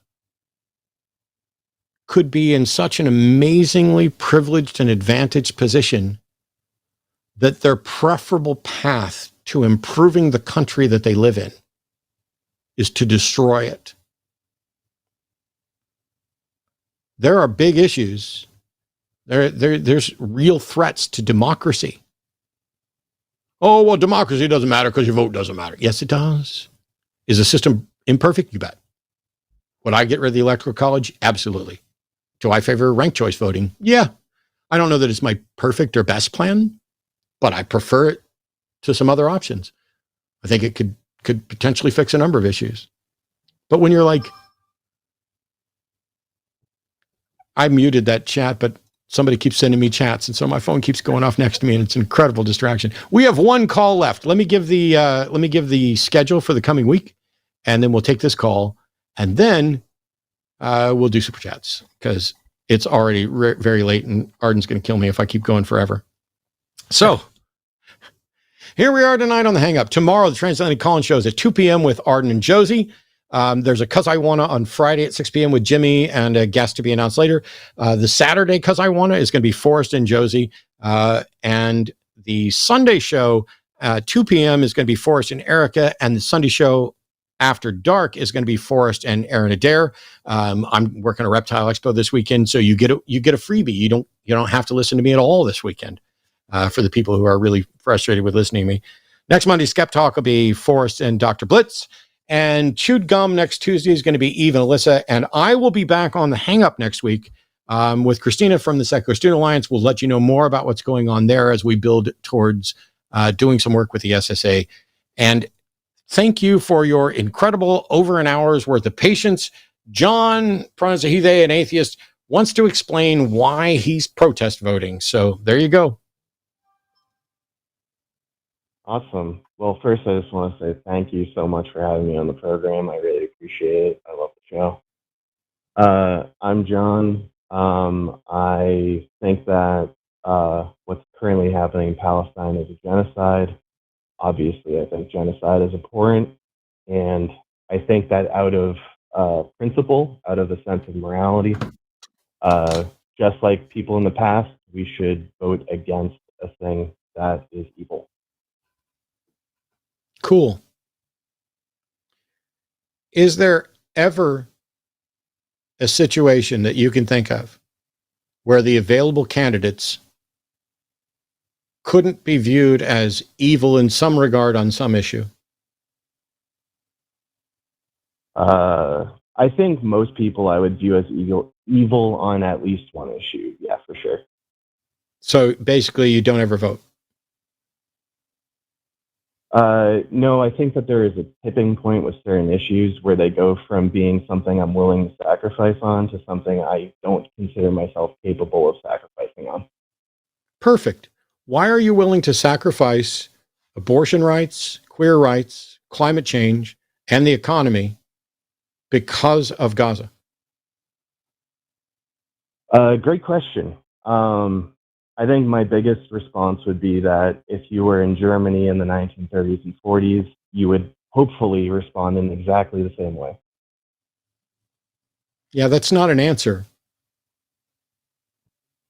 I understand it doesn't sound like an answer, but I think it is an answer. I think that under no pretext. What are you? What does your vote do? What does your vote accomplish for the people of Palestine? I live in Massachusetts. There's about a 30%. I don't care where you live. Democrats and Republicans. I just need to know what your vote does for the people in Palestine. I think it's an indicator of where I view my politics. Really? Who is it indicating? Yeah, who is it indicating to, and in what way? So I think when Kamala Harris and Biden recently announced that they're going to have that, I forget how long it is, but a few weeks, where Israel needs to change their stance or else they're going to have a weapons embargo. I think that's a result of things like the uncommitted movement and people voting third party. Yeah, I'm sorry. How? I think they're aware of the polling and the intent of people to vote third party or to not vote for Kamala, and as such, they're taking that into their calculus. Thank you. I struggle with that one. Me too. No. I recently just easy correction, just like getting somebody's pronouns wrong. Just fix it and move on. I do the same thing. Gotcha. Thank you. So he's not a good. I'm sorry, I don't want to totally interrupt you. Isn't that a good thing? Sorry, can you repeat that? I missed that. Wouldn't that be a good thing? Has Trump decided to do that? Has he moved more toward a two-state solution and a ceasefire and all that sort of stuff? Has Trump moved toward any of that? No. Because the voters? No. And has it would be terrible. Was this last national election? Was there an issue in Gaza? Was there a war going on when President Biden was elected in 2020? I mean, there's been an issue for 75 years. So right, yes. 70 years. I'm asking this particular war, was it going on when Biden was running? The current war started when? Gaza, I mean, I can't tell you the exact time. I believe it's October 7th, 2023 is when it started. Yeah. Okay, so Biden was 3 years into his presidency, 2.5 years into his presidency. Yep. So third party voting had nothing to do with their position. Now, if you're saying the threat of third party voting has caused them to push left, first off, we don't have any evidence that that's why they've decided to push left. I don't think that they have decided to push left. I think Harris has always been further left than Biden, and I think Biden started out in a specific area and maybe realized it was I think everybody in the world was like, whoa, Israel got attacked on October 7th, and everyone was like, they should defend themselves and all that sort of stuff. And then when it got crazy, and Bibi went nuts and started doing the shit that he's doing, that some people call genocide, some people say it doesn't quite meet genocide. I'm not going to argue about either way on that one.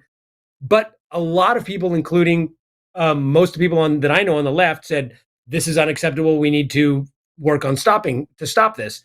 Now, maybe Biden didn't act enough. Maybe he still hasn't acted enough, but he's far closer to what I would want than Trump is. And Kamala is even closer to what I would want than Trump is. And if they've both pushed closer to what I want because of the will of the people saying, this is what we want, and they say, cool, we will help to give you that, isn't that the reason to vote for them now?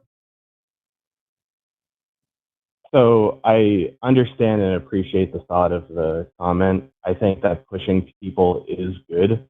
I use that example not because I legitimately think that they're going to move left on it, same way that you don't. I think that they're using it as an excuse to push any type of action until after the election. That's just my personal take on it. But and what would that, your evidence? What's my evidence for that?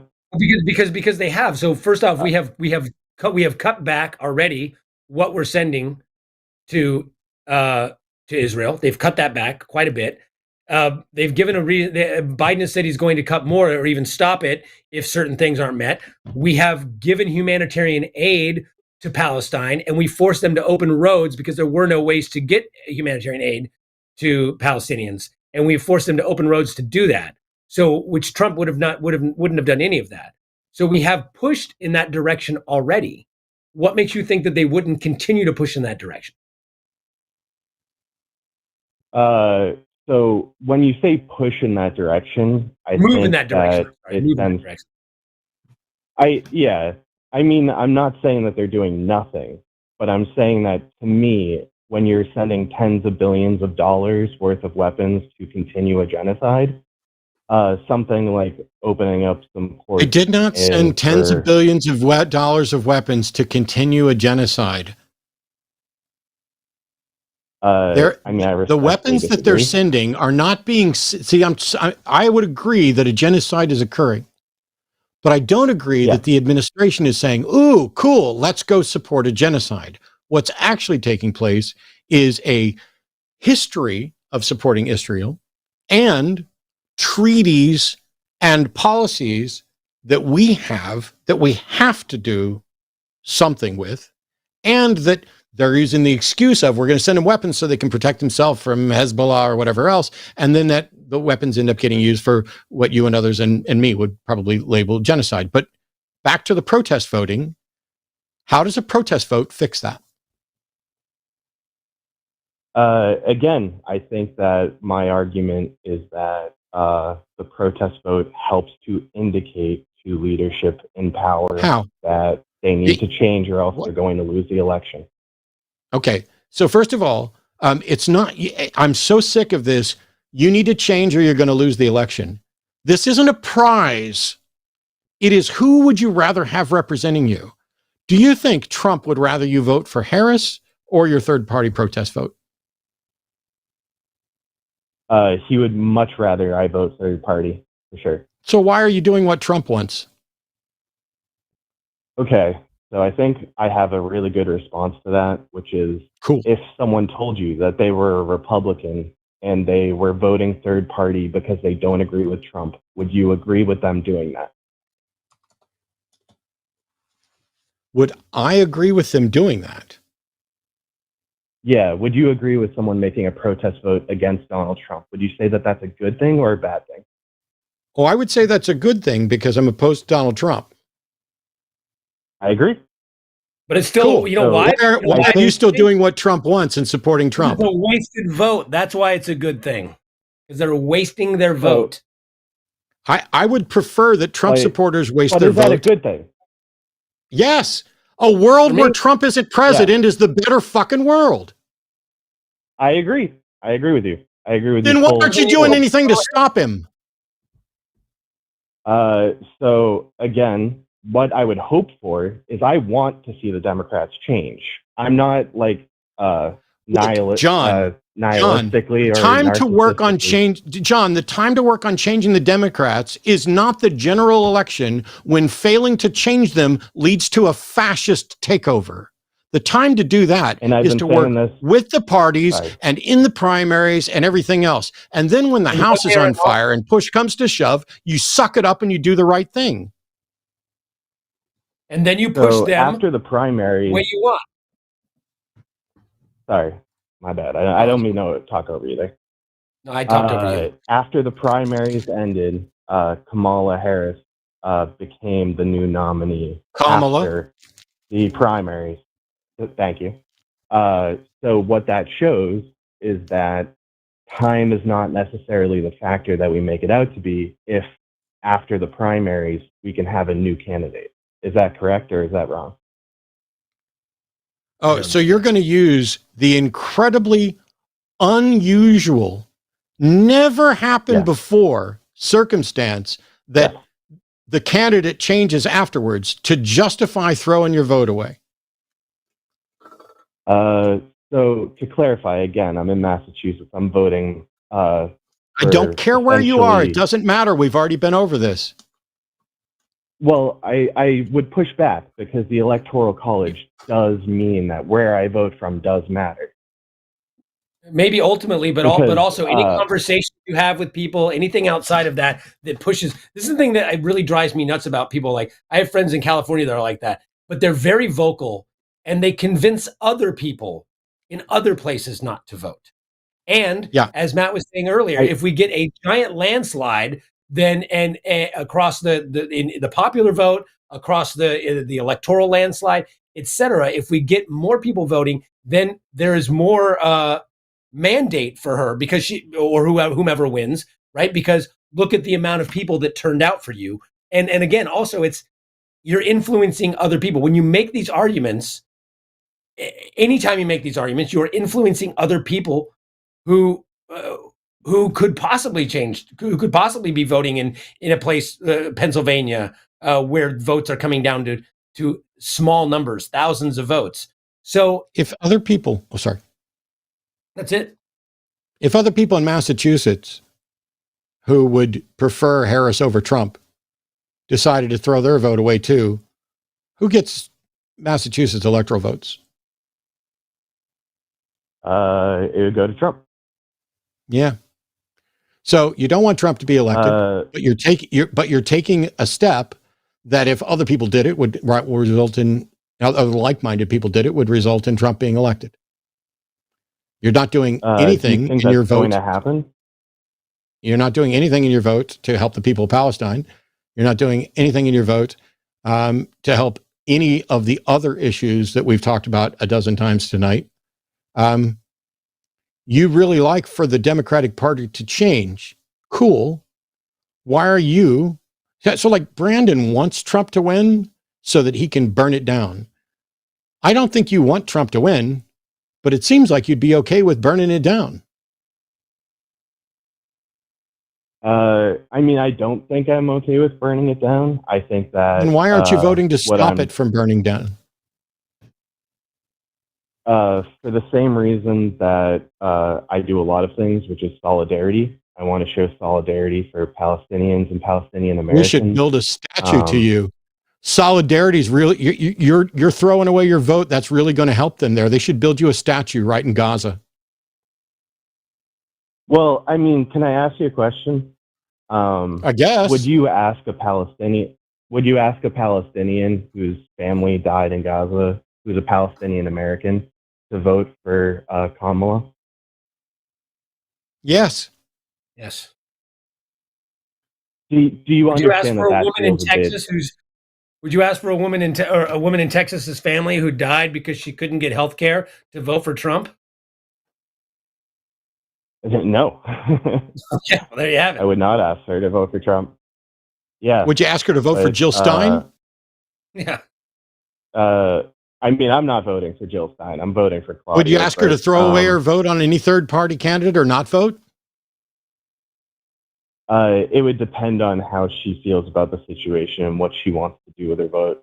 See, that's the thing. How people feel is irrelevant. What matters is the actual consequences. How you feel is when you think you're doing a solidarity vote. I want to show that I'm in solidarity with the people of Palestine. They're not going to know. They're never going to know, and nothing about your vote will do anything to let them know or help them in any way. I say go over there and fight. I mean, I thoroughly disagree that feelings don't matter. I think it's illogical to ignore feelings. Feelings don't change the facts. I agree with you. However, all right, is it a fact that either Trump or Harris will be president? I'm not a wizard. I can't read the future. Come on, man. Goodbye, John. Goodbye, John. I don't care to have conversations with people who argue dishonestly with "I'm not a wizard." We know you're not a wizard. You're not a wizard. You're not a whiz. You're the whizziest, whizless wizard that ever fucking lived because you decided to not answer a question honestly when it exposes a problem with your argument. But I think it's fair because if you asked 4 months ago and asked with Biden, it wouldn't have been true. It would have been Kamala or Trump. I don't know what's going to happen in the next month. Oh, Jesus fucking Christ, John. Assuming nothing else changes, actually, no, voting has already started. I already voted, by the way. Is it a fact?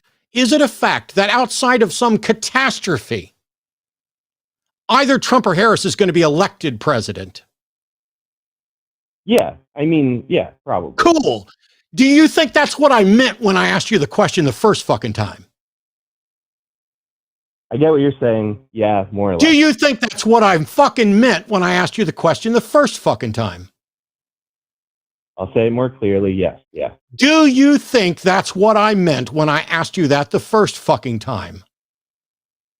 I get it more now. Yes. Do you think that's what I said when I asked you the first fucking time?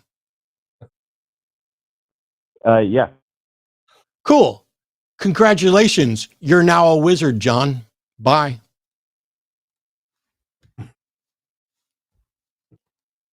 It's hilarious to me in the most offensive, problematic sense that you can carry on a good conversation with someone and you can try to avoid being hyper specific in your questions of barring some unseen catastrophe. Since the election's already started and some people like me have already voted, is it not the case that either Trump or Harris will in fact be elected president? And I mean Kamala Harris, I don't mean Ian, be elected as president of the United States.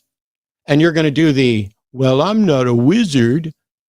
It's the most dishonest shit. You knew what I meant. You knew what I meant, and you decided to make it more difficult, make me do more work. Well, guess what? I'm sick of doing your fucking homework for you.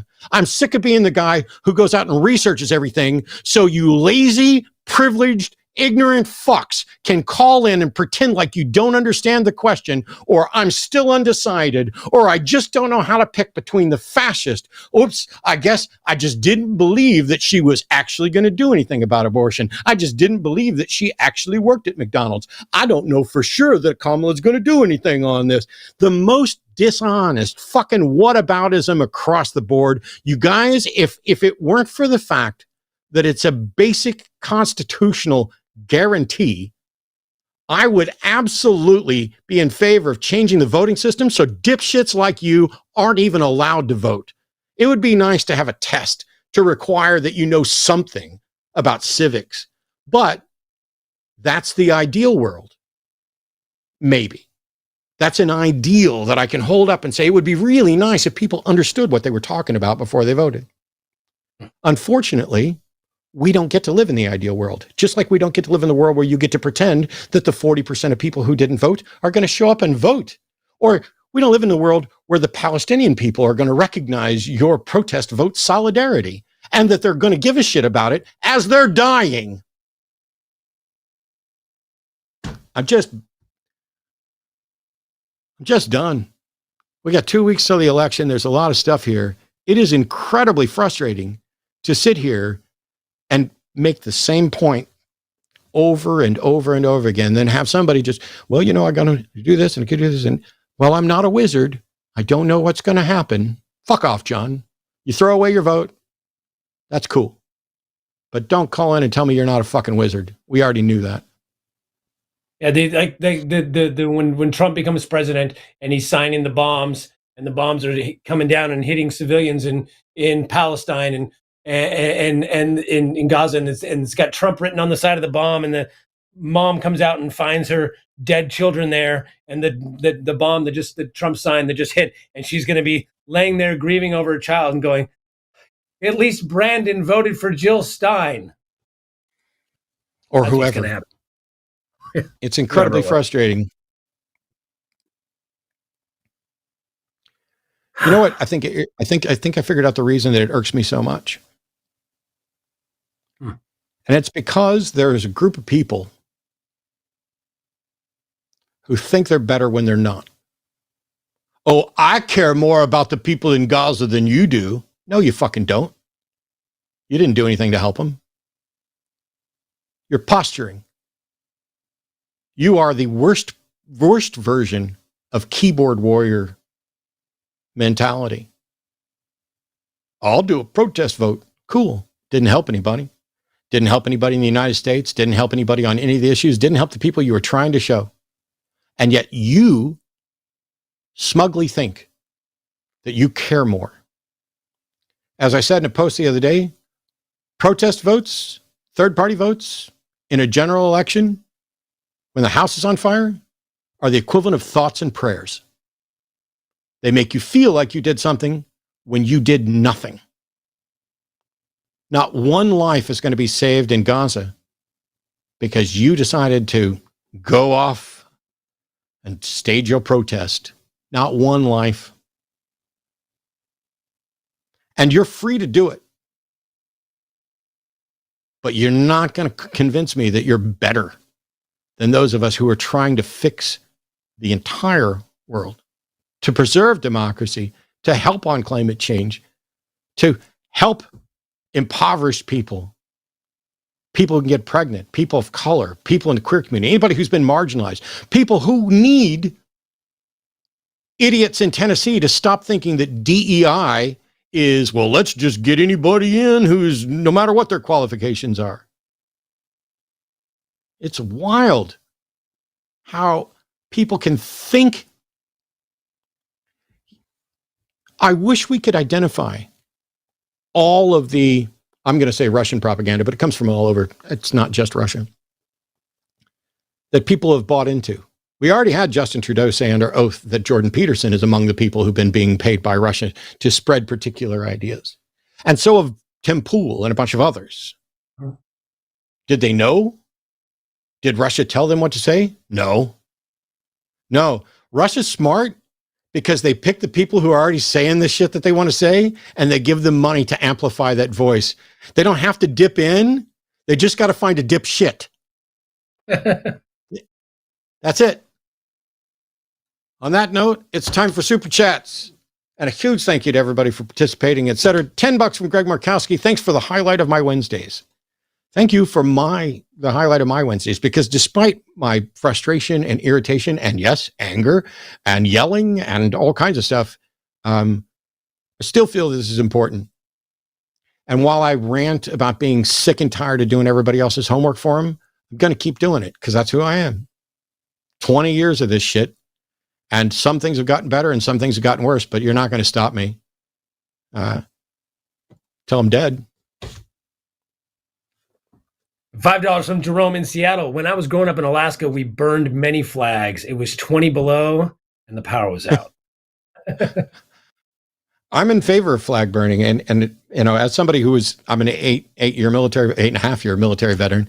I have a box of flags somewhere. It's stored in a cabinet here, little bitty flags and everything else. I bought them specifically so that the next time Trump or anybody else, actually bought them before Trump, but the next time Trump or anyone else tries to put forward one of those flag burning amendments to make it criminal, I will be burning flags and posting the video to YouTube directly. And you know, hey, I'm a military veteran. I'm here to burn these flags because you say I can't. Just like I drew Muhammad when the Muslims said I couldn't. You guys go and get to tell me how to use my freedom.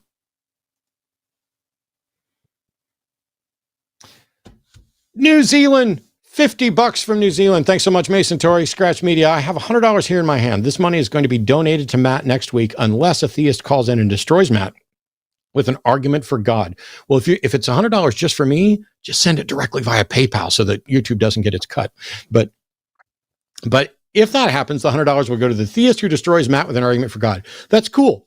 Basically, what I'll do is if a theist calls in and destroys me, I won't be on the shows this weekend because I'll be working Reptile Expo. So it would have to take place next Wednesday. So unless a theist calls, if a theist calls in and destroys me next Wednesday, Mason can give them that $100 and I'll give them an additional $100. There you go. Thanks, Mason. I mean, I don't have an extra $100, but by the time next month rolls around, I will. And $10 from Aliashana Silverbow. I changed my registration from independent to Dem in 2016 to vote for Bernie in the primary. I voted for Clinton in the general election, despite still wanting Bernie, just like me. Don't throw your one vote away. Absolutely. Aliashana and I voted exactly the same way. Me too. I actually voted for Bernie in the primary where I could. And I almost didn't, only because I had another candidate that I preferred a little bit more over Bernie, Elizabeth Warren. And when it was clear at that point, by the time my primary came around, it was clear that Elizabeth Warren was about to get out, that she didn't have enough support to do this. And I basically flipped a coin. Do I want to vote for Elizabeth Warren, who I really, really, really, really like? Or do I want to vote for Bernie, who I really, really like, and who has a better chance? And when you're making decisions like that, like, I think we'd all been better off if Bernie was elected. I think we'd all been better off if Elizabeth Warren was elected. In that case, I'm not even choosing, well, I might have chosen the greater evil. Like, I don't know who's the lesser evil between Bernie and Elizabeth Warren. Who's the lesser evil there? That's a good one.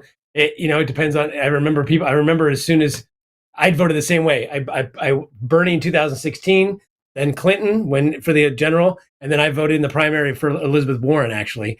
And then of course for Joe Biden in the general.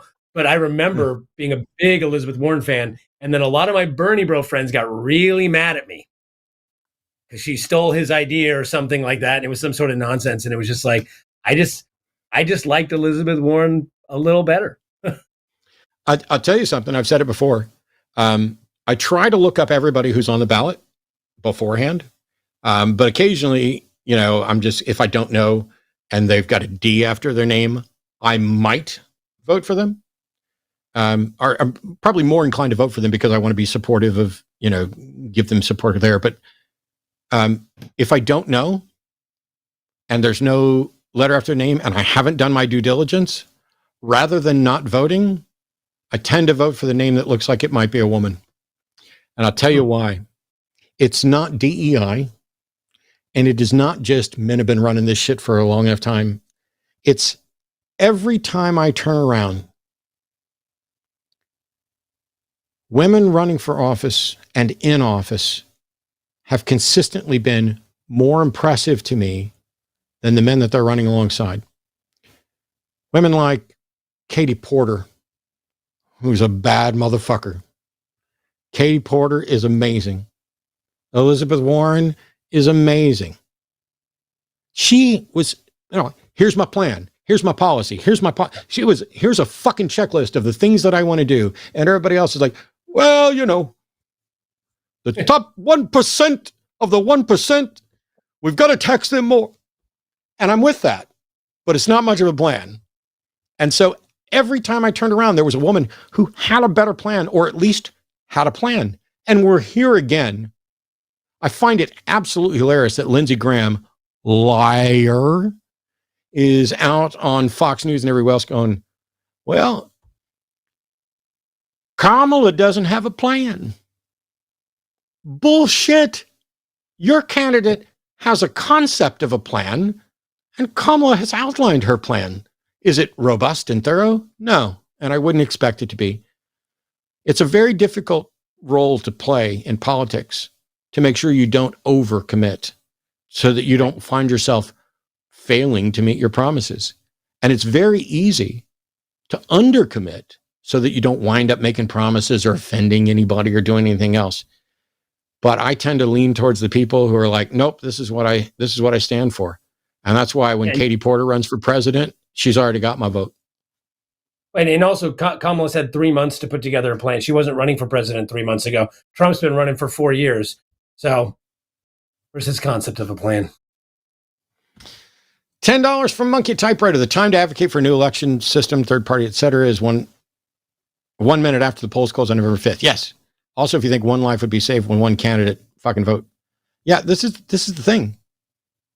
We are in, and I'm guilty. I am absolutely almost as guilty of this as some other people are, because clearly there's some people who just don't give a shit and don't pay any attention. I didn't spend the last 4 years of Biden's presidency talking about politics. And I didn't have a position to call him out frequently. Because at this point, you know, the way things are going, we were like, oh, Trump's running again. We need to do everything we can to be supportive in order to stand in opposition to Trump and Project 2025, et cetera, blah, blah, blah. The point is, if and when Kamala Harris gets elected, over that 4 years or 8, we'll see.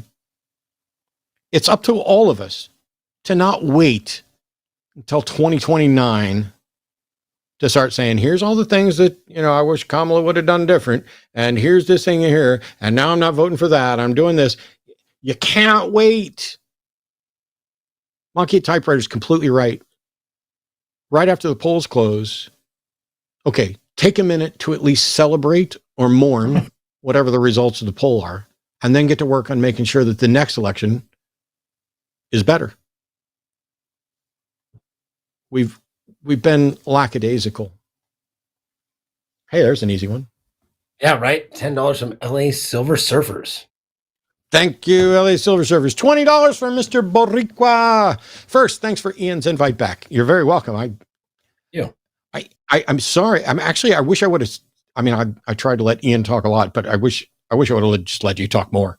There's a number of times where this show would have been better if I would have stopped my frustration and gone, Ian, talk for a minute while I take a breath. So, although I tend to ramble on sometimes, so I apologize.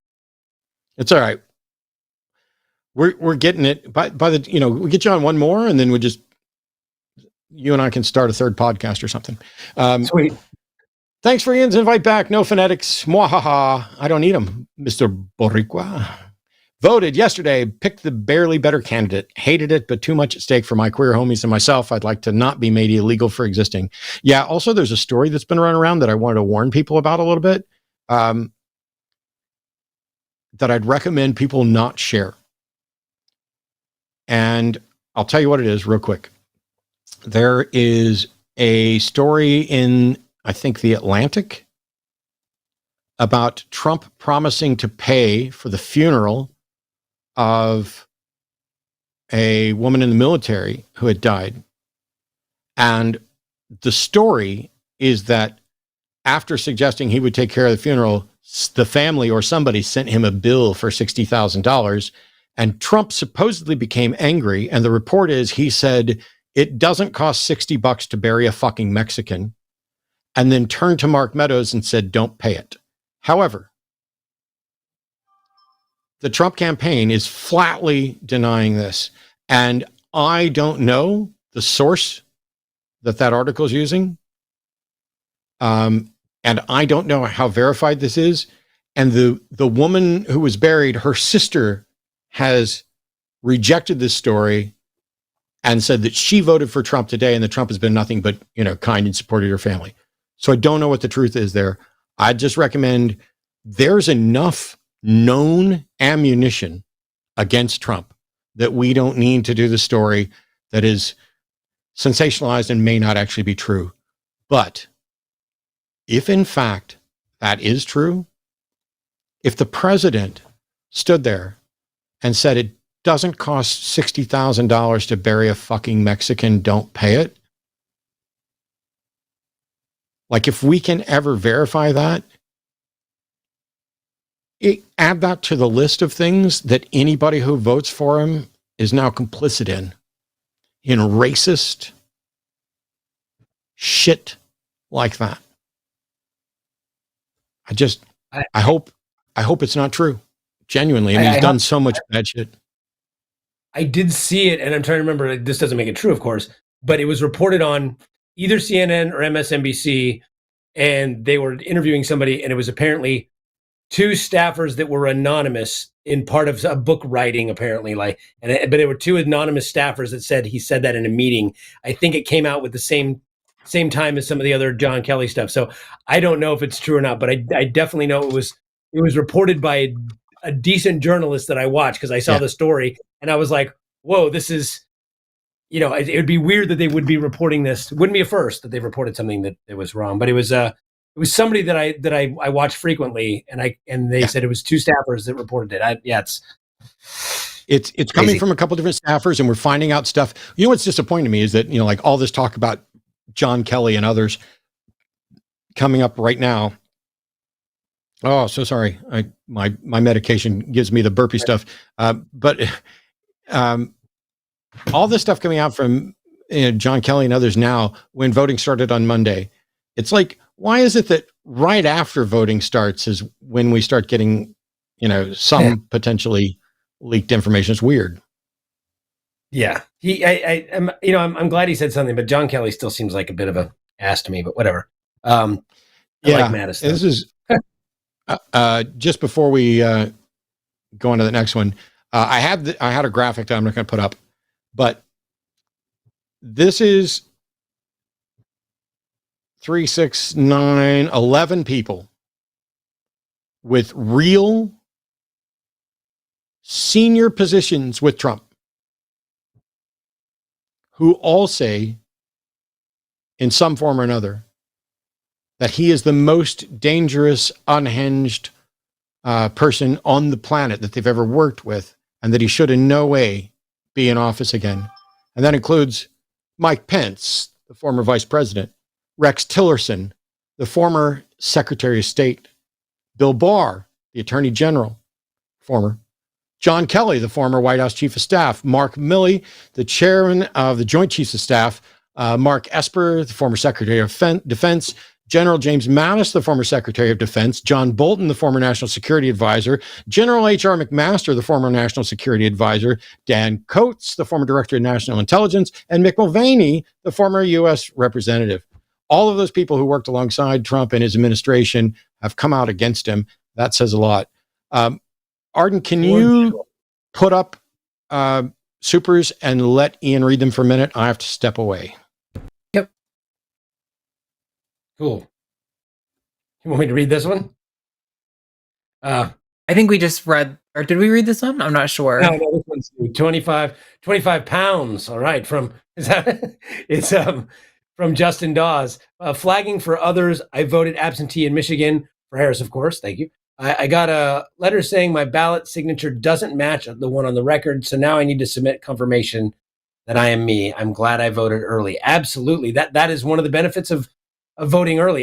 Me and my family voted early already, and we've got our confirmation back. My daughters didn't come back automatically on text, so I had to look it up to make sure she got it, and they got it, and that is huge. And there's probably going to be quite a bit of that in these swing states where they've tried to create some fuckery by messing with people. There's going to be a lot of this signatures don't match stuff. So either you got to go in and do it in person, or vote early so that you have that opportunity. Thank you, Justin. $10 again from Mr. Boricua. What I'd like, ranked choice, no electoral college, parliament type, left candidates, non-primary fuckery, open primaries, probably constitutional nightmare. Still need to ask Mr. Seidel. That would be a good one on that, as he had to go. Yeah, that's. I'm with you on this one. Like ranked choice, no electoral college. Those are two huge things in changing the system. But there's only one group that's even talking about that stuff, and that are the fourth part there, the left left candidates. And I wanted to get to this earlier, but I no time. One day we'll talk about this more. When people talk about the Electoral College being to help the small states, no, that's what the Senate's for. And we already have 2 Senates per state. And if you think about, there's 60 Senates, I believe, 60 senators that represent the same number of people as 2 in California. So they're overrepresented, the small states in federal government. So we need to fix that part of the system as well. Thank you, Mr. Boricua. Yuri, $10 from Yuri.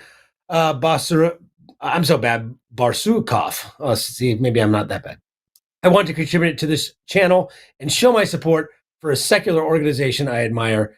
I hope y'all keep at it, and I hope they keep at it too. This is only my second time on here, but yeah, this is you guys have a great network here, and you've been absolutely killing it on all fronts. So I appreciate that. I'm sure they do too as well, Yuri.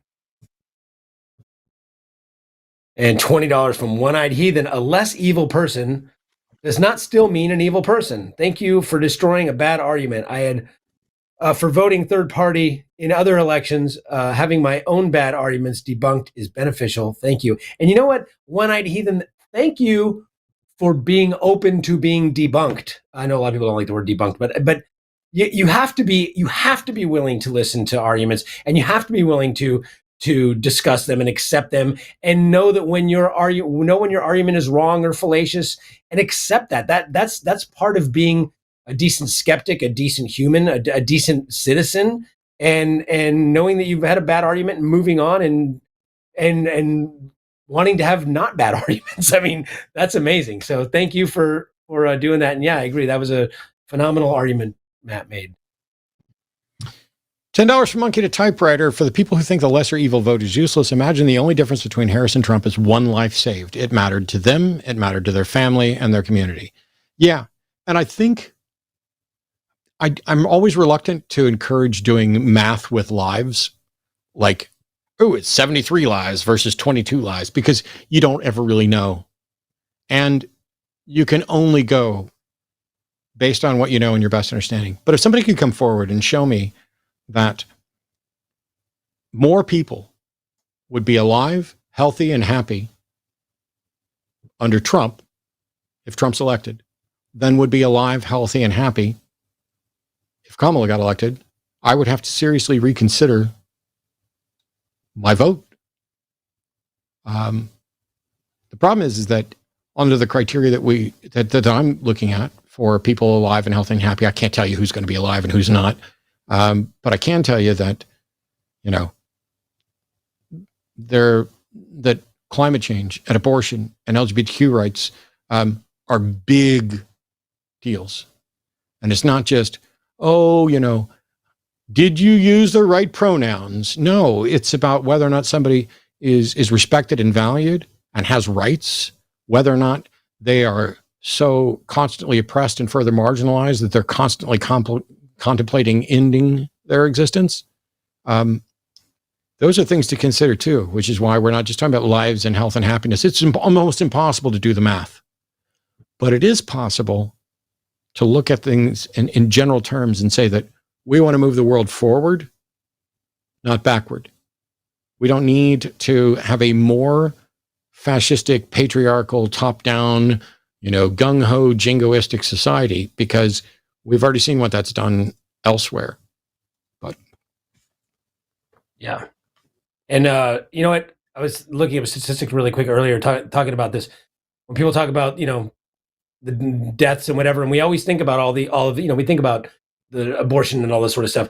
But people also forget, when you talk about the economy and the child tax credit and these things, 180,000+ people in America die of poverty related issues every year, and bringing people out of poverty that's 5 times more than people that have died in both Ukraine and Gaza right now. People who just die of poverty in America. So yeah, we've got work to do, and it's a lot of it's here, and it's the things you don't think about. But $20 from Dante Verona. Is Biden evil for nominating Ketanji Brown Jackson to the Supreme Court? Perhaps you are more satisfied with Gorsuch, Kavanaugh, and Barrett. The Senate math favors the Republicans. Trump could get 2 more to the court.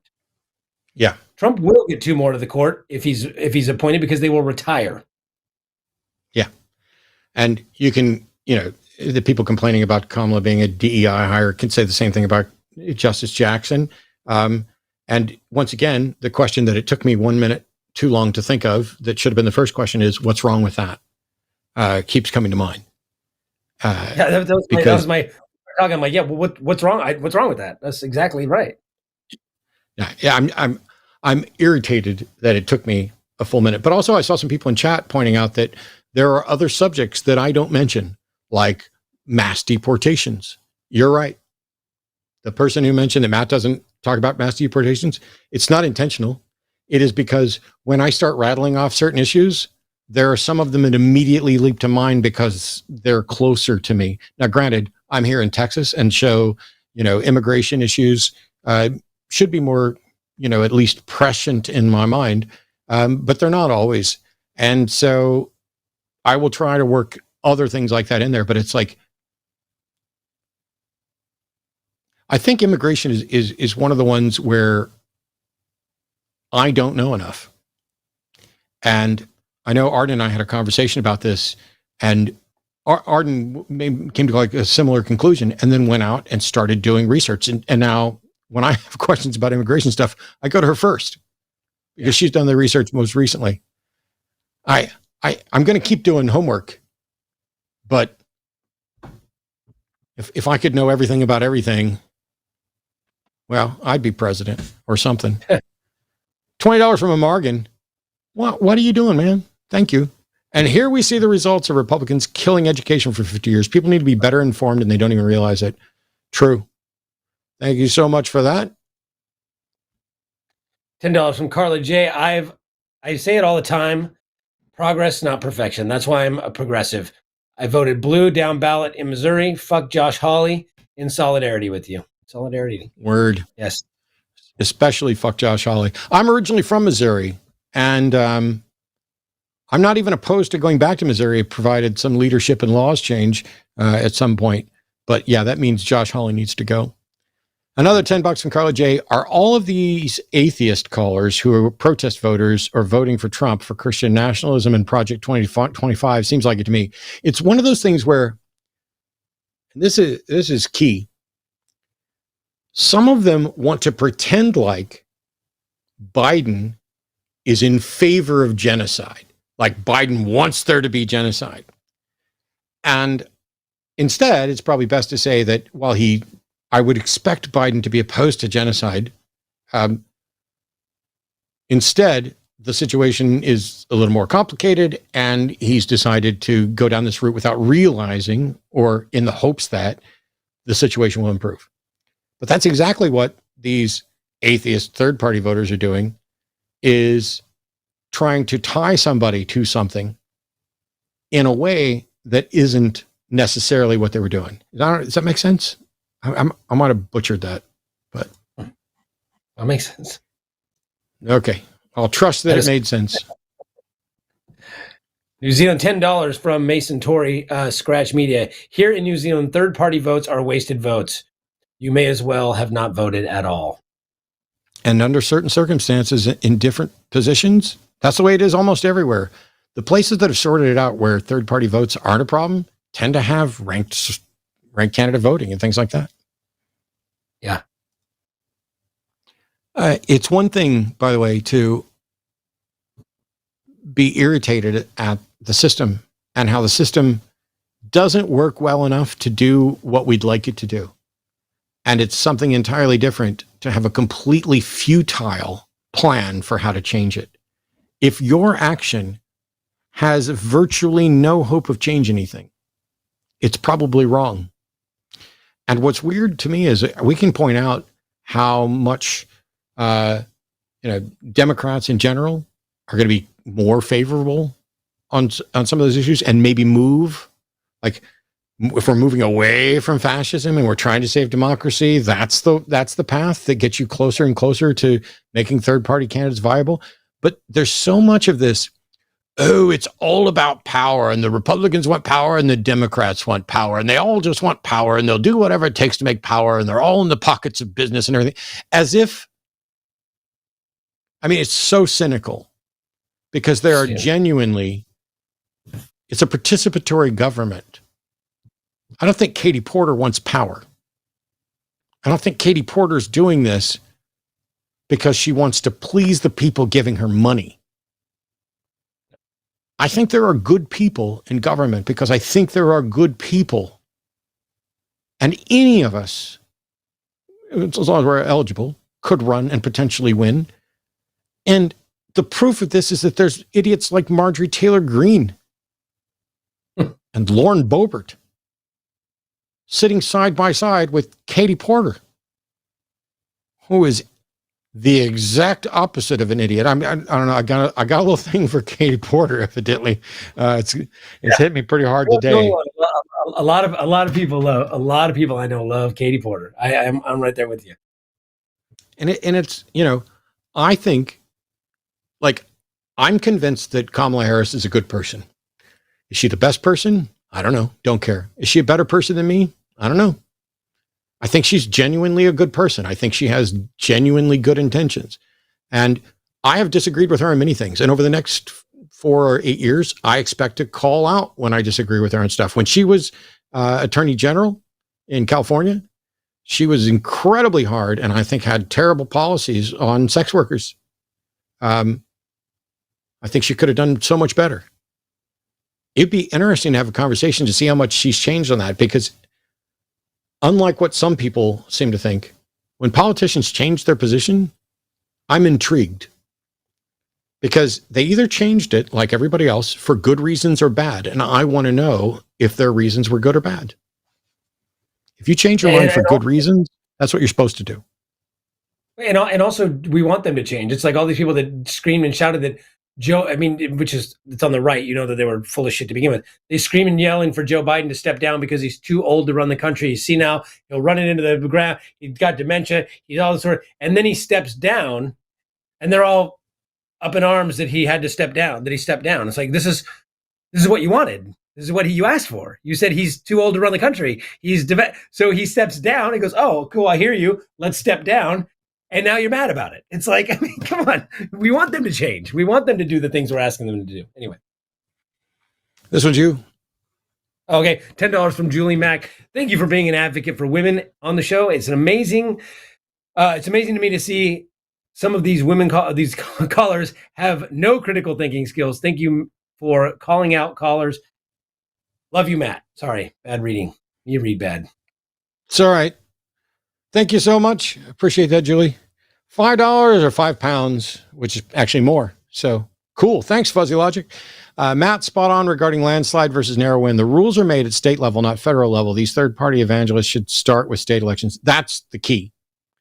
Period. When should you be supporting your ideal candidates in primaries, in local elections? And by the way, if you can start getting Libertarian, Green Party, independents elected in slightly bigger clumps into state legislatures, into city councils, all of a sudden you normalize those parties as viable.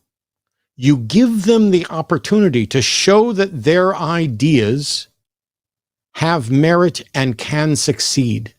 But as it stands right now, every batshit thing that Jill Stein throws out there in order to get somebody to pick her over the other protest vote that they might have given, Jill Stein will never have to demonstrate that any of her ideas are viable. She'll never have to see if she can get support for her ideas reaching across both sides of the aisle from her green stance to show that she can get people on board to get it happen.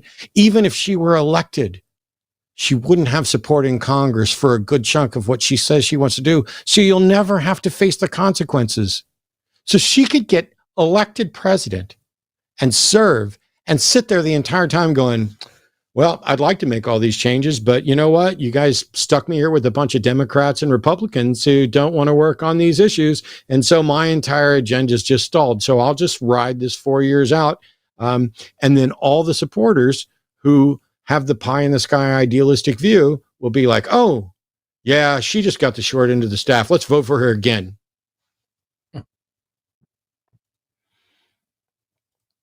Nice. $20 from Scott Honley. We don't talk enough about Chevron. Yeah, I think I did bring it. I brought it up today a little bit, but it's a huge deal, and it's another thing that the Supreme Court killed. I'm assuming you're talking about the Chevron doctrine, not the gas station. not the gas station. Yeah, I think Chevron doctrine's thing. We probably don't, and it's probably because I don't know enough. Just like I don't know enough about immigration or any number of things. $10 from Alyssa Silverbow. Why did Trump play golf after the election? Because that's where the winner has the lowest score. The U.S. vote count takes too long. In Russia, they know the results before the election. Nice one. Hashtag vote Kamala. That's I'm going to call it now. That's my favorite super chat for today. A good one. $10 from One-Eyed Heathen. Just a thank you for catching yourself and apologizing for saying the B slur. I still catch myself saying it too. Thanks, Ethan. I'm genuinely trying to do better on a number of issues, not the least of which is losing my shit. It's incredibly easy to do in the election season, and especially because, look, let's be honest, not everybody who calls into this show is reasonable or honest. And when you're dealing with both of those or one of them, and you're trying to figure out which one it is incredibly frustrating. And when you ask somebody a question and they dodge it in order to spew out more red herrings, dangling red herrings left and right to distract. Yeah. 20 years of doing this. Let's not pretend that I'm ever going to, well, I have done some shows where I was Zen the whole way through, but let's not pretend that that's actually going to be a real option. Just doing better.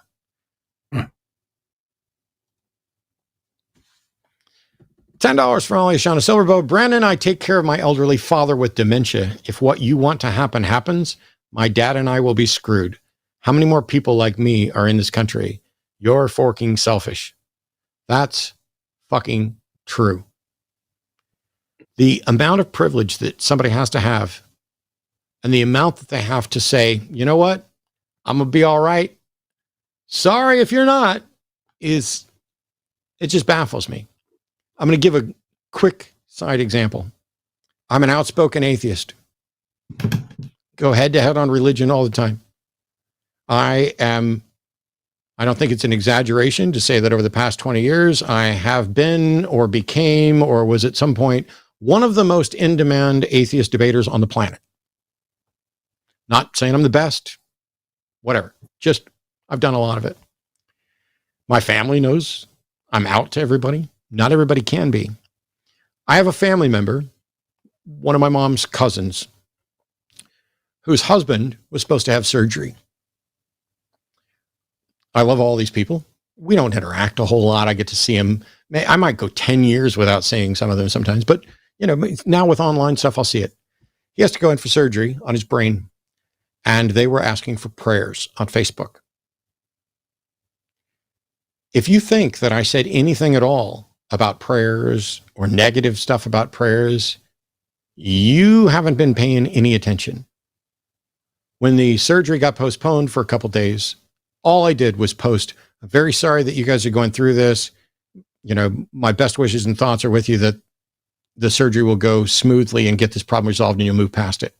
Meanwhile, every other comment on those posts is, we're praying for you. God's going to do something. God's this, God this. Like literally every comment, because they were asking for prayers, is about prayers. It's not anything at all for me to comment on. I wasn't invited to comment on that. It's douchebaggery to jump in that thread and be like, y'all know this prayer stuff's bullshit, right? You should just be trusting the science. I mean, I don't make outgoing calls. I don't go door to door. I let people call in who want to have the conversations, and they better bring their A game, and they should be ready. After 20 years, if you haven't looked it up and you're not ready to be fucking called on the carpet and called out for stuff, sorry, you called the wrong show. But if those family members called in and tried to argue that their prayers were actually helping, I would argue with them for the duration of the show in the hope of changing their mind or somebody else's mind. But we don't do that because we don't need to. I can get along with people, even if they're fucking wrong. And I genuinely, I have no prayers to offer. And good wishes aren't any worse than prayers. So I'll offer that. All right. Nice. I'm going to get hit over the head by Arden if we don't get rolling on these. Nice. I feel you. $100 from Relly Rel. Got to give you a shout out, Matt. I really like how you handled that call with Brandon, especially his perspective about DEI. Happy to support. That's incredibly generous, Relly Roll. I really appreciate that. I'm going to get a bunch of other stuff wrong too. Hopefully you don't make me pay you when I get stuff wrong. But $10 from SJL. How does voting third party waste your vote more than voting for the loser? I agree, but I'm not sure I can articulate it properly. Well, if it turns out the person you voted for lost, the votes are equivalent. Neither of them did anything towards making an actual change. But we know, I mean, you have a pile of data here that shows that we're essentially choosing between two, and not even people. It's not like we're rewarding Trump or we're rewarding Kamala. It is these people, their party, their platforms, and their cabinets. You're kind of, you should be under the recognition that you're voting for all of this. And so my vote was wasted in 2016 because Clinton didn't get elected. But I still took the step that was the smartest step and the one most likely to result in Trump not being elected and Clinton being elected.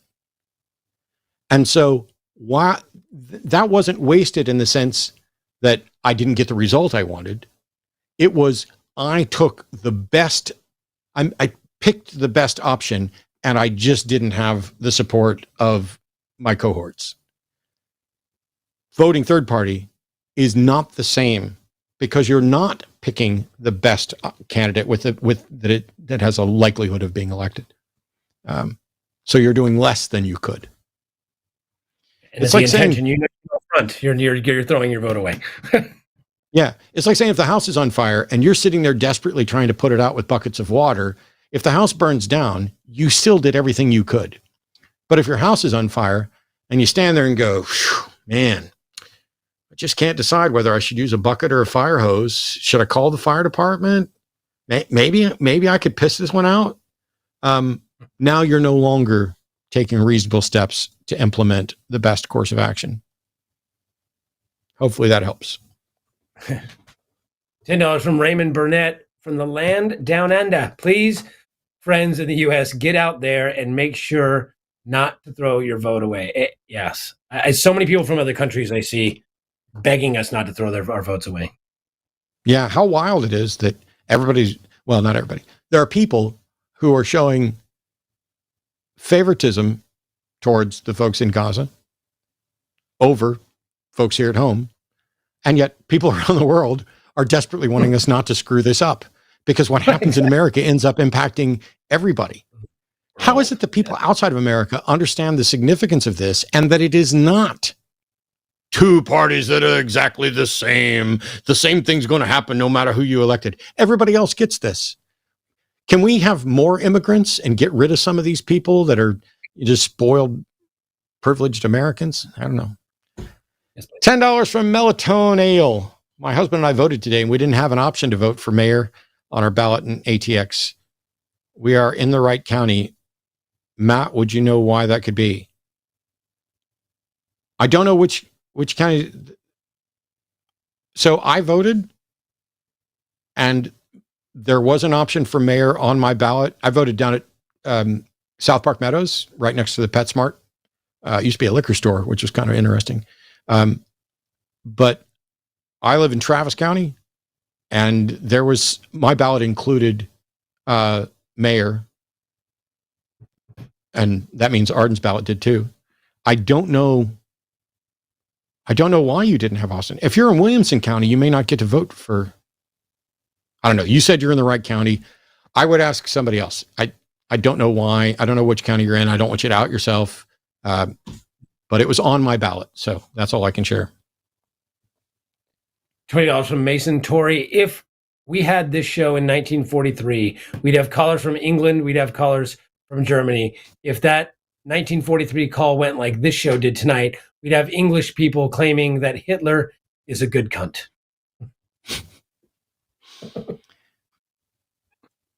One of the best. I needed generals like him. 10 pounds from the fuzzy logic. Anyone who says they'll vote third party because of Gaza is a damn fool. The first thing Trump will do is tell Bibi he can bulldoze Gaza as long as Trump gets credit for ending the war. Facts. Like, I probably shouldn't say facts. Do people understand that generally speaking, when somebody's like, facts, they're not saying that's definitely absolutely true. That's just signaling their agreement that this is likely? I hope so. And by the way, same thing will happen in Ukraine. Yes. Another war. I can end this before I even take office. Yeah. Then do it. Then do it and you'll win. There you go. How about that? End it now. $10 from Jamnik 06. How do wizards fart? They cast smells. Oh boy. Oh boy. Oh, wizard boy. Jokes, not a poop joke. Okay. Thanks, Jamnik. $10 from Salty Seattle Cyclist. I have yet to hear any reason from third-party voters why their candidate's actually better on the issues. It all boils down to they're not one of the two options, therefore it's better. I get that. And it's one of the reasons I don't really criticize that too much is I'm voting for never Trump. I'm picking the best option that isn't Trump. Now it happens that, like I said, I think Kamala's a good person. I think she's got better policies on the issues. I'm not just voting against Trump. I actually am in favor of a good number of Harris's policies, not all of them. But unfortunately, I think you could put up like a used sock against Trump and I'd vote for it. Probably. And by used sock, I'm going with the comedian usage of that. $10 from Joshua Everett. Bibi has more than enough power to reduce the Palestinian people to zero. U.S. support means influence. If we pull back, the passings accelerate. We are not supporting genocide. We're preventing 3. Yeah, this is one of the things I'd love to get more in on this, especially since this is all happening and there's so many incredibly well-intentioned leftists who have nothing but the best thoughts about the Palestinian people and what's going on in Gaza. And the problem is those thoughts are so good that they seem to have crowded out the good thoughts about how best to handle it. And they're like, this full credit to Arden for this example. And somebody earlier today brought up a trolley problem. But a lot of these individuals are basically looking at a trolley problem where the train's barreling towards 100,000 people and they could flip a switch to send it down to kill 500 people. And they're like, nope, I won't flip that switch, because if I do that, I will have done an action that results in the killing of 500 people. And if I don't flip the switch, I will have not done anything to kill anybody. I will have not taken any action, and therefore I can't be culpable. And you're wrong. If you have the chance to save 955,000 lives and you don't, that's just as bad. To quote Rush, if you choose not to decide, you still have made a choice. $10 from Carla J. Thank you. Oh, yes, that's you. Sure. So Okay, $10 for Carla J. Thank you for fighting the good fight. I appreciate you both and everyone at the line. The callers don't give me hope, but you all do, and your message does change minds. Thank you so much, Carla. Now it's you. All right, $10 from Landry. I appreciate all the work and activism. However, disagree with third-party votes. Swing state votes need to vote Harris, but good reason in a state like Utah to vote whoever best represents your ideas. Okay. I still disagree with that.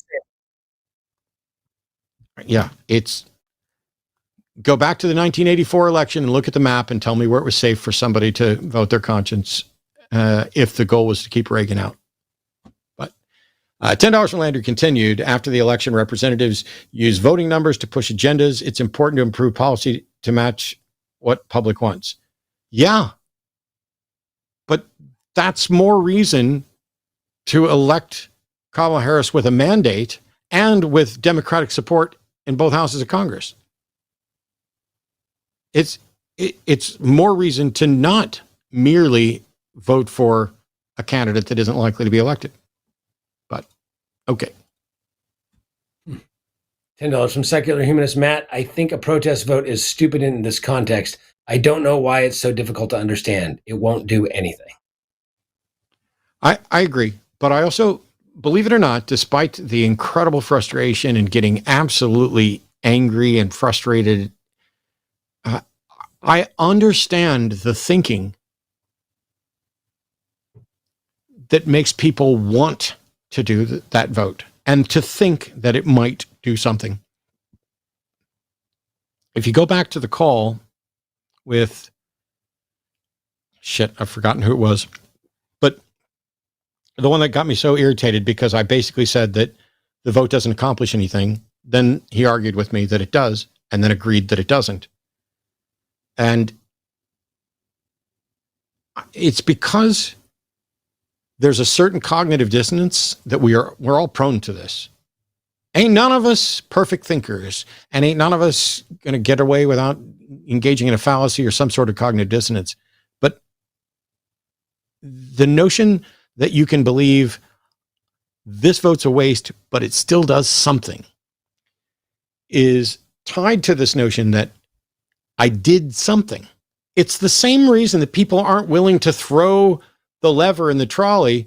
Now they're like, I need to throw the lever, but I don't want to throw it so that it goes to this one. And I don't want to throw it so it goes to this one. So I'll pretend to throw the lever. And at least and if it doesn't, I will try to move the lever to a third position where it skips both of them. And when that fails, oh, well, it's just not my fault that it wouldn't go to the third option. But Chris Albany said, $10 in Soviet Russia, ballot cast you. True story. And potentially the final super chat of the night, Ian. All right, $10 from Shazman23. History doesn't look back and smile on the people who voted third party at the time of Hitler. It frowns on all those who helped him gain power or stood by and did nothing to stop it. Absolutely. Thank you, Shazman. I have nothing to add to that. I think that's a brilliant way to stop the show because we were talking about this. As a reminder, Transatlantic Call-In shows tomorrow at 2 p.m. with Arden and Josie. Tune in then.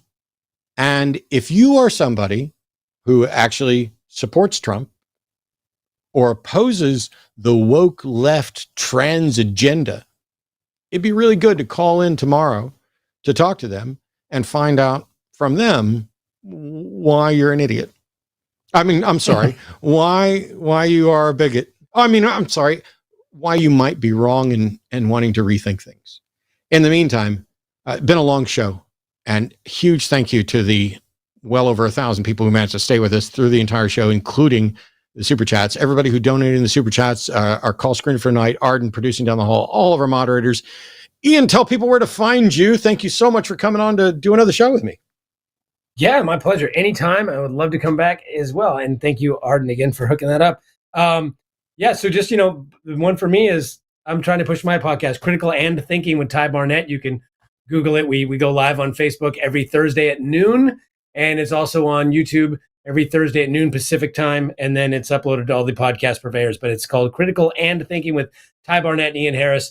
And yeah, and that's again one of these days we'll soon gonna have Matt on, hopefully, but yep, and maybe Arden, who knows? We'll have whoever on, but yeah, so that's the bit that the one I'm doing now, and yeah, and hopefully soon in 2025, but we'll be talking before then. Keep a lookout for a movie called Standby that I wrote and directed I'm in the process of writing and directing, so look for that. Movies. Arden, roll the credits. And a huge thank you to Godfrey and Good for the last minute $20 donation. Aloha, protests are more useful during primaries. Yes, mahalo. And generally, yes. Thanks everybody for tuning in. Don't forget that you can go to linemerch.com to get your line merchandise. And you can go to patreon.com/calltheline to support the show. If you don't already, click like and subscribe and join on the YouTube channel. There's a number of ways to support the show and register and vote